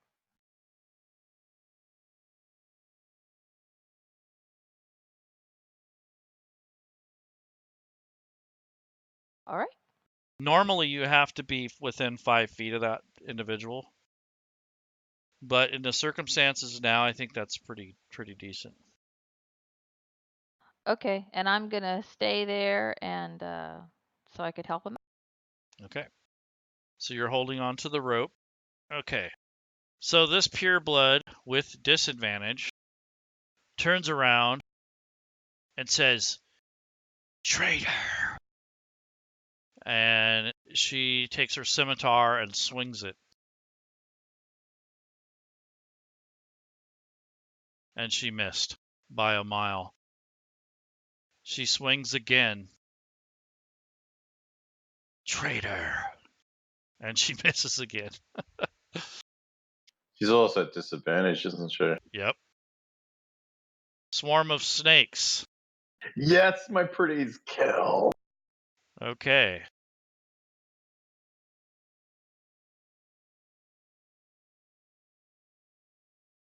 Yes. They just writhe all over her and chomp.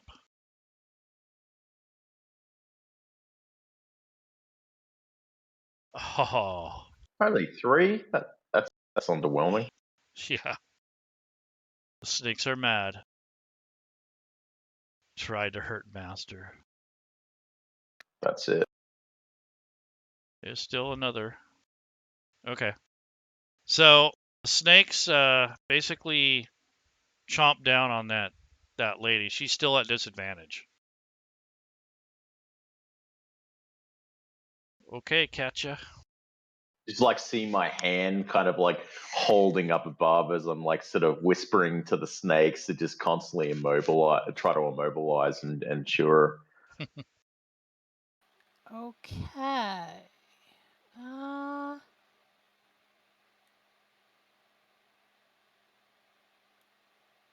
There's my 30 feet. I'm gonna shoot at the Yuan'ti pure blood number 2. Now I don't need to keep putting this thing on, right? This hunter's mark. Or wait, now I You have to do move every it. time I do the hunter's mark. Does it take a spell slot? Yeah. Because I had it on me, and then I had like 2 on me, so maybe I was using it before when I wasn't supposed to. I don't know. You cast Hunter's Mark the first time. It's a Yeah. bonus action to move it if your creature dies. Yep. Oh, okay. So I will use bonus action to move it then. Now let's see. I don't need it on me. It seems to still be on me. I just need to put it back on the creature that I want to target. Yep. That's the C. And go on the right thing. Yeah, because that S is real close to the pure blood. I didn't want to hit the snakes. Okay. So there's that and Colossus. Oh wait, this thing is hurt, right? Pure blood 2. Yes. Okay, so I'm doing Colossus thing too. Okay. Colossus. That's a that's not a spell. That's a wait. Do I have Colossus on me? No, I do not. There. Okay, so now I got all set up. Now let's get back up here by my longbow. And attacking pure blood number 2. Nice. And damage. Good thing I have like 60 arrows. Oh, took her out. You shoot through all those snakes and end up hitting her right in the breastplate. I do have that archery skill, so yeah. Yeah, you shoot really right good in the head with my aim. Just like the eyes. And kind of sorry. I'm gonna say that we kind of have a feeling that maybe I can't even say your name. Sulsatal is maybe not on their side. So Sulsatal. I'm not gonna. Sulsatal. Sulsatal is not on. You're a Tabaxi. Their You wouldn't side. understand. I wouldn't understand, but I seen him attack his own kind. No, I'm talking about the pronunciation of his name. Yeah. Yeah. Yeah. Well, so I'm not gonna continue to attack because I'm gonna think that maybe we're on the same side. Okay. Roll a perception. Please. Okay. Like Zeus Atal. Yeah, like that. That's better actually. Okay. So you're not really overly concerned with him at the moment, but you are trying to understand the implications of everything going down. You do notice your friend trying to help Mun'Kai, though. But I used all my movement to get over here, so I can't get any closer. I'm and just my letting you cure know. wounds. Yeah, I'm just Okay, I letting you know. do. Yeah, the only way that I could help him was to jump in the water myself, and I don't have any movement left. Do you have a rope? I have a rope. I can. Are you gonna let me like? I'm just throw the saying, rope? if you need to, you have a rope. I'm not I saying you do can have a throw it, rope. but you have. Okay, yeah, I didn't think that I had any option to do that, but yes, Okay. I do have a rope. Okay. So I will end my turn, Okay. and maybe I'll shout out to my compatriots and say, Yep. "Hey, we need to help Mun'Kai out of the water," so that we know that. Not that I they can don't just see know, Felony says, but "What do you think I'm fucking doing?" No. probably. I'm trying. I'm over here brooding. What do I know? Get over here and grab the rope, god damn it. Okay, Mun'Kai, you see a lifeline. So I need you to make a dexterity check to see if you can reach out. It's right in your reach. It should be a very simple grab. Oh yeah. So you grab the rope. You have a little bit more leverage now. So you can kind of gingerly pull your way towards the rocks. So go ahead and move towards the rocks, and then you can climb up right where the Tabaxi is. So I just gave you just enough leverage to pull yourself over and get your feet onto solid ground. So you kind of swam, 5 or 10 feet, and then you're kind of pulling yourself up the rock. I do still need you to make an athletics check to get up because you're all wet. Please tell me you have your staff after all that. Yeah, I was gonna ask about that if that was within my reach. I think it's still going down the river. Okay, yeah. Mun'Kai knows when he's defeated. He's sopping wet within an inch of his life, and he knows when to, just defer Yeah, the situation and he's circumstances. hurting, and you did make it up, and your body is just covered with serrations. You've got like cuts and scrapes and bruises and bites and slashes all over your body. As You soon as he comes up, I can pull out a healing potion and give it to him. Okay. So drag the potion onto him. He like gets up and he lays back and he's like breathing heavily, and he's all soaking wet.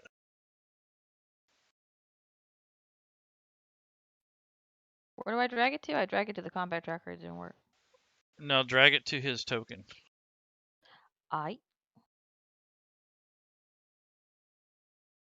So drag the plus button to him. So are we still in combat order, or are we just? Yes, for the time being, but. Oh, sorry. Now I know she's- what I was doing wrong. She's trying Sorry. As I kind of see her digging through her pack for this potion of healing, I have one on my belt, and so I'll go Okay. ahead and administer my own to myself. As she Okay. was, Oh, I kind okay, of see her digging around. Okay. That works. I'm over there dragging the potion in my inventory over like a dork. Okay. Well, that was pretty shit. 6. All right. Better than nothing. So you feel a little bit better. Your wounds are kind of slowly kind of closing, so you're not bleeding out as much. You're catching your breath. I don't think you have much wind in you to do much else. You can try to stand up. You can mourn about your staff. I think that's about it, though. Yeah, if I have any action left, I'll just sit down and start digging through my rations to see if I can find something to eat at this point. All right. Let's go ahead and pass your turn. Seeing that my companions aren't attacking this Sulsatal creature behind me. Yeah. I'm sure you're wary. Okay. Sulsatal.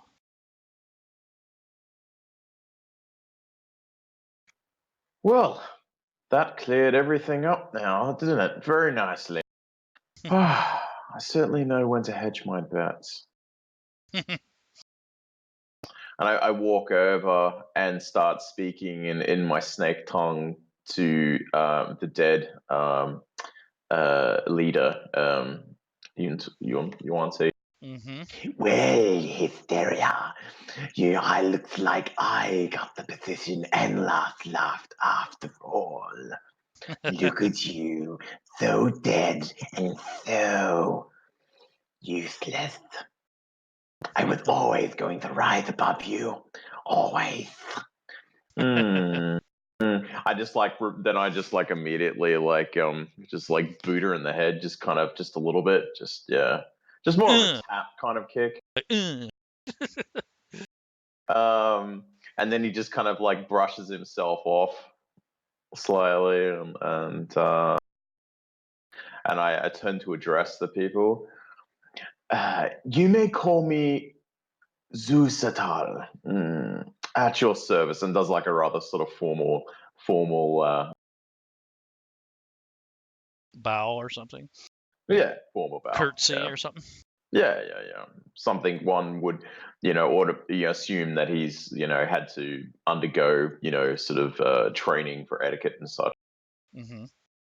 Roll a performance check, please. Just for that, okay. Yeah. Into the tower, box Yes. tower, or whatever it's called. Yep. If I fail this, it'll be really sad.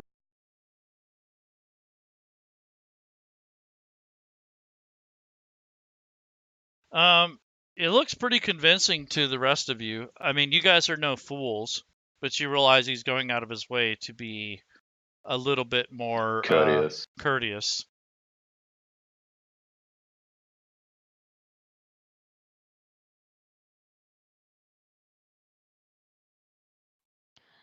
So Felony's going to say, she's about to introduce herself, and then she realizes that right next to him is another person she hasn't met. So she's gonna slide over here and say, and look at them both. My name. Yes.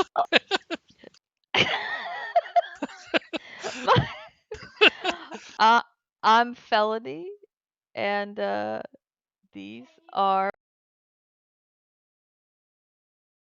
They are.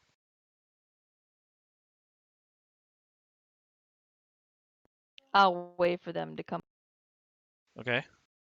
Kind of In the lost you. meantime, I'm calling all the snake swarms to appear over my body again. I like them there. I feel safe with them protecting me.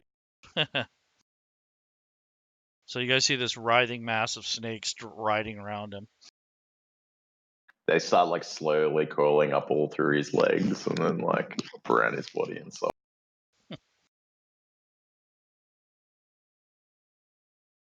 He obviously has a way with snakes. Oh, so since you guys can see him now, I'll just give you just a brief description of what you're looking at rather than this image. So he looks fairly humanoid. He's very well dressed. He actually has like a bit of a goatee, kind of like Machiavellian kind of look with some longer sort of black hair, but his skin is kind of pale with a slight green hue. It's quite pale, and it has some light silvery scales over parts of it. And his eyes are very they're yellow with slits, so they're quite snake-eyed, but they look very human with the exception of that. And he has his tongue is forked with some fangs. But the fangs are kind of more like enlarged canines, so they're kind of slightly bigger than a human's canine teeth. But they're sharp. They're pointed, a bit sharper. Do you have fingernails? Do I think this? Yeah. No, there's no adaptation on the hands or anything. They just look quite, humanoid in that, except for some light scaling on the stuff because he's just patches of scales in certain locations. So in the aftermath of this, I encourage you guys to compare some notes before we wrap this up. Yeah, sure.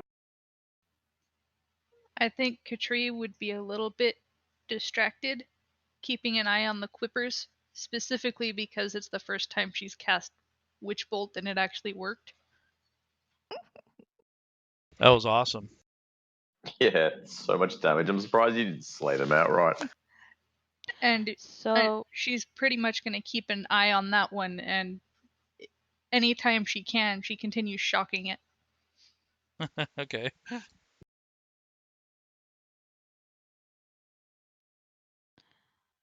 So, did anyone else hear them talk about a fairy? I don't know if we heard that. Weren't we on the other side of the bridge when all that was going on? I think Gallipus might have heard that. Are you there, Gallipus? Yeah, I'm here. Yeah, so you did hear something about a fairy. So, I might say something like, what were they doing? I wonder what they were doing here. Maybe I should introduce myself. Sure. Do they look? Does Felony look threatening? At No, the moment, no, I wouldn't think I so. did. I introduced myself. I said, I'm Felony. I was introducing myself to both of you. And I see the two kitties there. You sure do. And I see the snake man up top. Yep. And I say, hello, pretty kitties. I cock my head. Why are you with the snake man? And I hand them each a kipper from my basket that spilled down there. This thing is still Katcha. half alive, like I breathing don't know. heavily. I don't care. Katcha was hungry. She's going to eat. Okay. I say, there might be a little bit of snake in that, just to let you know. Too late. It's down my throat.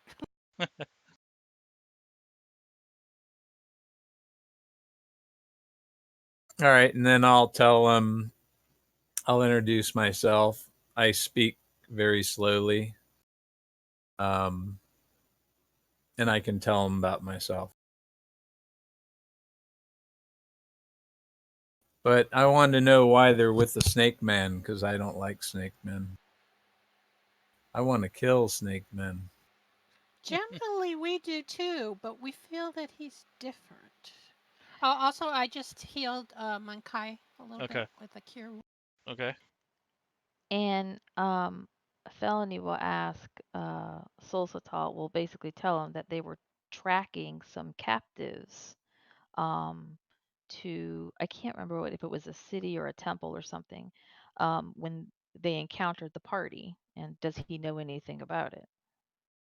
Hang on. So first, what's the race of the turtle man? What are they called? Tortle.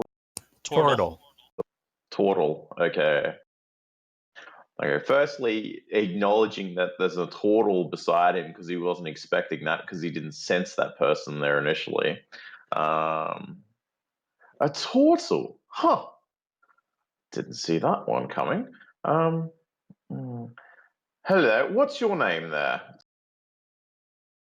My name is Gallipus, the grumpy, gallant. I am Sulsatal, and I appreciate your assistance. He says with a slight flick of his forked tongue, pretty much one of the only things that kind of signifies he's a bit different.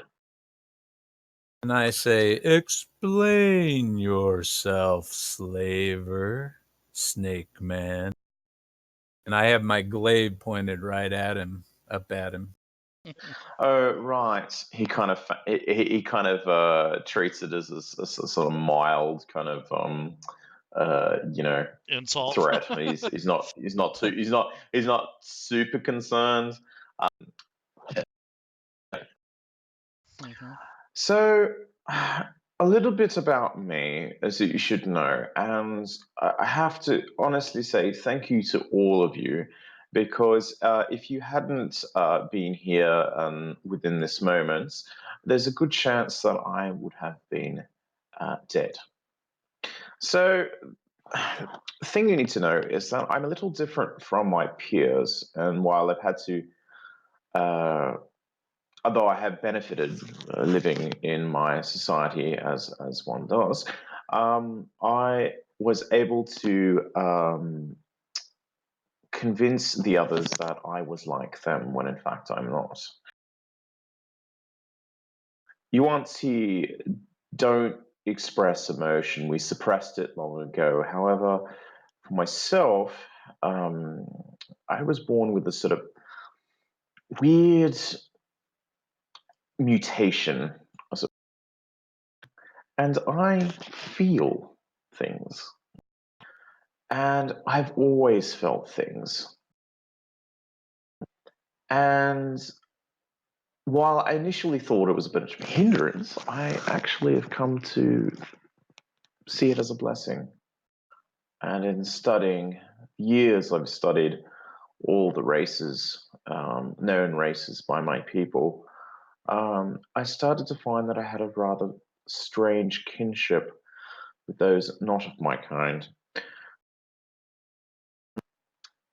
Right, but to explain why we were here. So We had you cut out there. Gallipus takes a bite out of one of the kippers and starts to fall asleep because he's just talking so much he's not used to. Yeah, well, this guy's background's a court here, so you're going to have to expect that. I know. That's good. Yeah. But he's basically he's talking so much that he's basically putting Gallipus asleep. He's leaning on his staff. They're like straight to the point, right? They just like do say like the fewest amount of words to get to the point, and that's it with them. Because it takes them they're so slow at speaking normally. Mm-hmm. Exactly. So you were saying? So yeah, sorry. So the thing you should know, this is not the main group that I initially set out with. They were headed north towards the volcanic activities through Yon Mountains, and he points towards the north direction. They're doing what we usually do, hunt slaves, find exotic foods, plants, materials for spells, the usual, probably to associate with one of our numerous cults we have within Short. This thing, he kind of nods with his head towards the snake lady that was in charge. She was my rival and a royal pain in my snake arse. I'm glad she's dead. You've done me all a tremendous favor. But now that this has transpired, I need to have my kind believe that I am dead, because to return would arouse suspicion. Where will you go? Well, that's the thing. I was kind of hoping to be able to perhaps tag along for a while. I do have a guilty pleasure of exploring, and honestly, the further away I can get from my kind and their rigid society and rules, the better.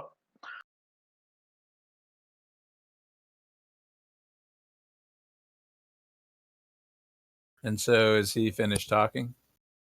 Pretty much. Well, at least unless someone else wants to ask, like, interrogate him further. Mun'Kai, yeah, the word cult comes to mind. Well, we are actually heading kind of into their territory to free some captives. But after that, it's fine. Maybe I'm gonna look at Khatri and Katcha. Maybe you could help us with that endeavor. Well, I suppose it's the least I can do since you got rid of hysteria there. But you'll find what you're looking for at the Camp North. But I should warn you, our more able and adept members of my group are guarding there, and there's quite a few of us.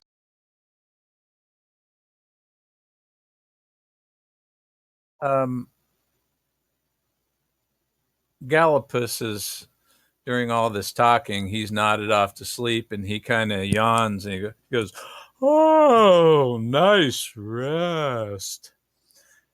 I know. I saw some captives as I was sitting fishing. Maybe they are who you're looking for. Slaving pirates to the west. I search for an artifact." Did you happen to see a small girl with them, like a toddler? Toddler? I don't know. They were wrapped up, but maybe Gallipus the Gallant will help. I'm gonna look over at Katcha and Khatri and Mun'Kai. Think we're gonna need another boat. Yeah, and I facepalm. Mun'Kai had picked up on the cult piece of information, and he's gonna make a note to himself to bring that up once. He's not sure if he trusts these two new characters just yet, but he's definitely wants to discuss it And with actually, the cats. sorry, just to interject there, I was going to cast an empowered cure wound. Okay. That was to also help facilitate his usefulness slash, to try to show what side he favors, or that he's a bit more in nature. So what do I roll? You need to roll a persuasion first, because I don't know if he'll let you touch him. Oh right, yeah, of course. I need to actually physically touch him, don't I? Yep. I observe the wounds on Mun'Kai. My brave apeling. You seem to have, suffered quite an injury falling into the water with all the nippers about. You look like you could do with some much needed attention. Would you require, or do you require my aid? I could certainly fix those wounds for you. Yeah, Mun'Kai just takes a half step back and just kind of stares down this. He's looking at him with a lot of curiosity, but also some suspiciousness. He's not quite sure to, if he trusts him. So he remains where he is for the time. Did I roll that in the right spot, or did I have to roll me over? Yeah. So he sounds pretty convincing, and it doesn't look like the others look alarmed. That's all I can say about it. You don't have to take the healing.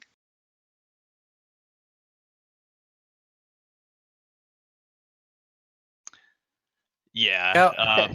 With Mun'Kai's background, he's just he's gonna remain where he is. He's standoffish. He's not quick to trust. Okay. Fair enough. He looks at your reluctance and he nods, and with a gentle smile and a courteous bow. As you wish.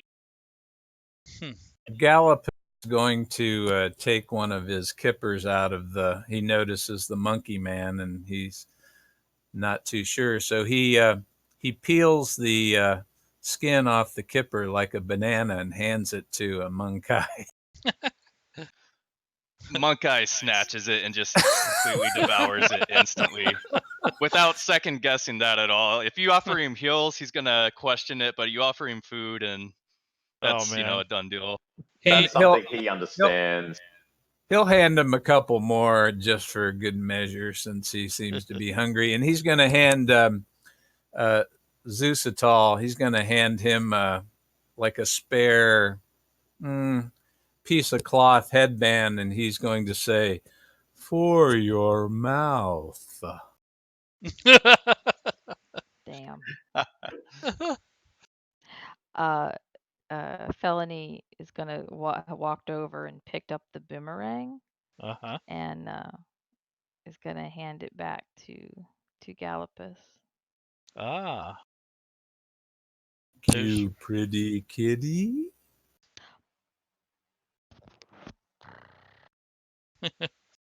Did I just hear a purr? I am not slow to trust. Well, I love this jungle etiquette around here, guys. Yep, real befitting the courts. So, do we find anything on the people we killed? Oh yeah, I want to loot Hysteria. She probably has shit that I want. Yes, that will come with the next time we play. Okay.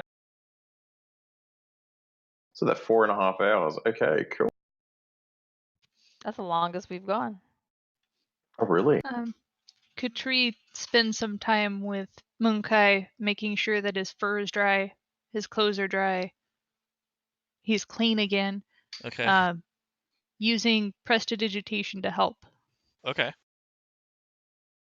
The rest of you still doesn't answer what was going on with the ropes, and also there's the whole thing about the cult thing is still kind of up in the air, as well as there was 2 different parties split.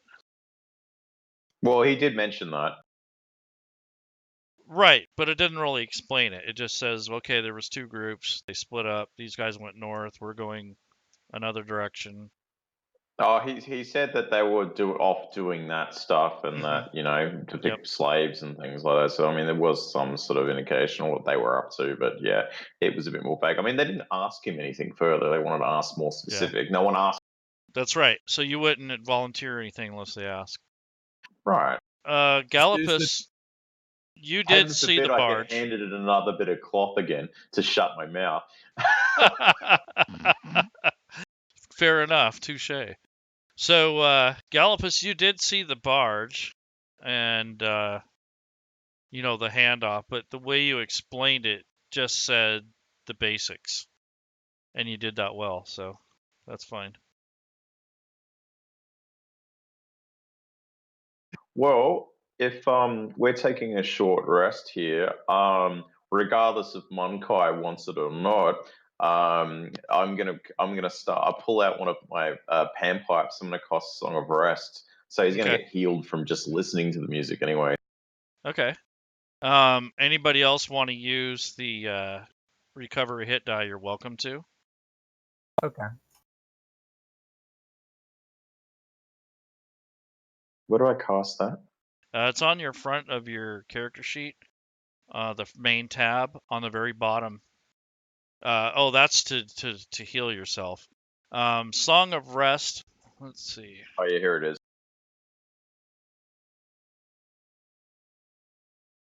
Okay. Can't get any better than that. No. Yeah. So will that heal all of us, that amount? Yeah. Yep. Anyone who uses hit die. Yeah, you got to use your hit die recovery. So double click your hit die recovery, but put 6 in the modifier box, and then. So I would have got 6 + 6. Yep.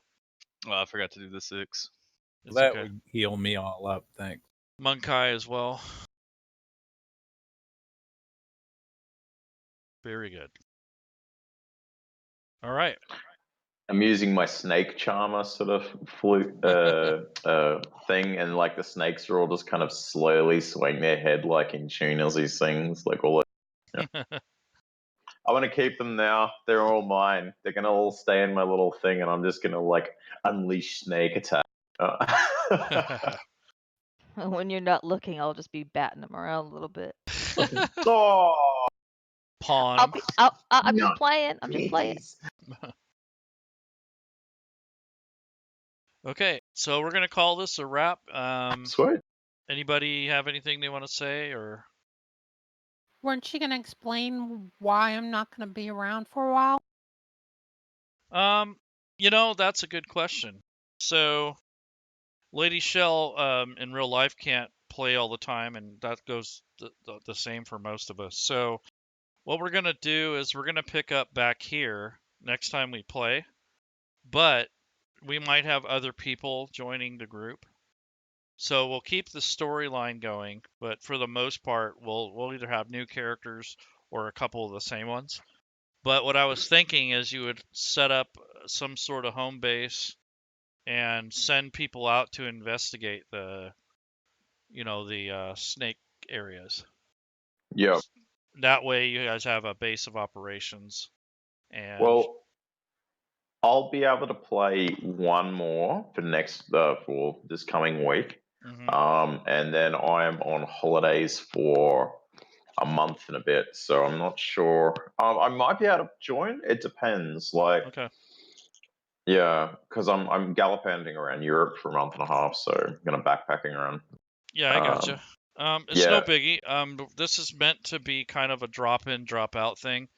So yeah, people might go their own ways, but at some point, um, you know, that these people can come back together in different stages of the story. yeah. They Yeah, don't. I'd be more than happy to keep playing because it's really fun. I always love this kind of stuff. And I mean, the time's a bit shitty, but for me, but it's I think I can do it. It's fine. But yeah, Mhm. maybe he can just have him like he kind of wanders off to find more information or some crap, and then I come Yep. dive in like a month and a bit later, and I'm like, Yep. surprise. Yeah, It's me again. Yep. Yeah, I like that episodic type thing. It doesn't have to be yeah. a big linear storyline. I'm like the mysterious stranger from Fallout, right? I just kind of Yep. pop in and pop out. So I think that Katcha, if you end up not playing, you'll probably stay here and set up a base of operations. Well, we're not playing next week anyway. Right. Next So, Thursday. but I'm just saying, the next time you play, you're going to be starting here, or you would be shadowing the Yeah, group. you said I would have some solo Mhm. episodes or something Possibly, yep. over the weekend. Maybe. Yep. So if we don't, then Also, you'll be here. help me and them replenish their rations a bit with some of the kippers. Okay. Cool. So if you guys use any rations, you can dial it back a day. Okay. And your waters are full if you've used your water.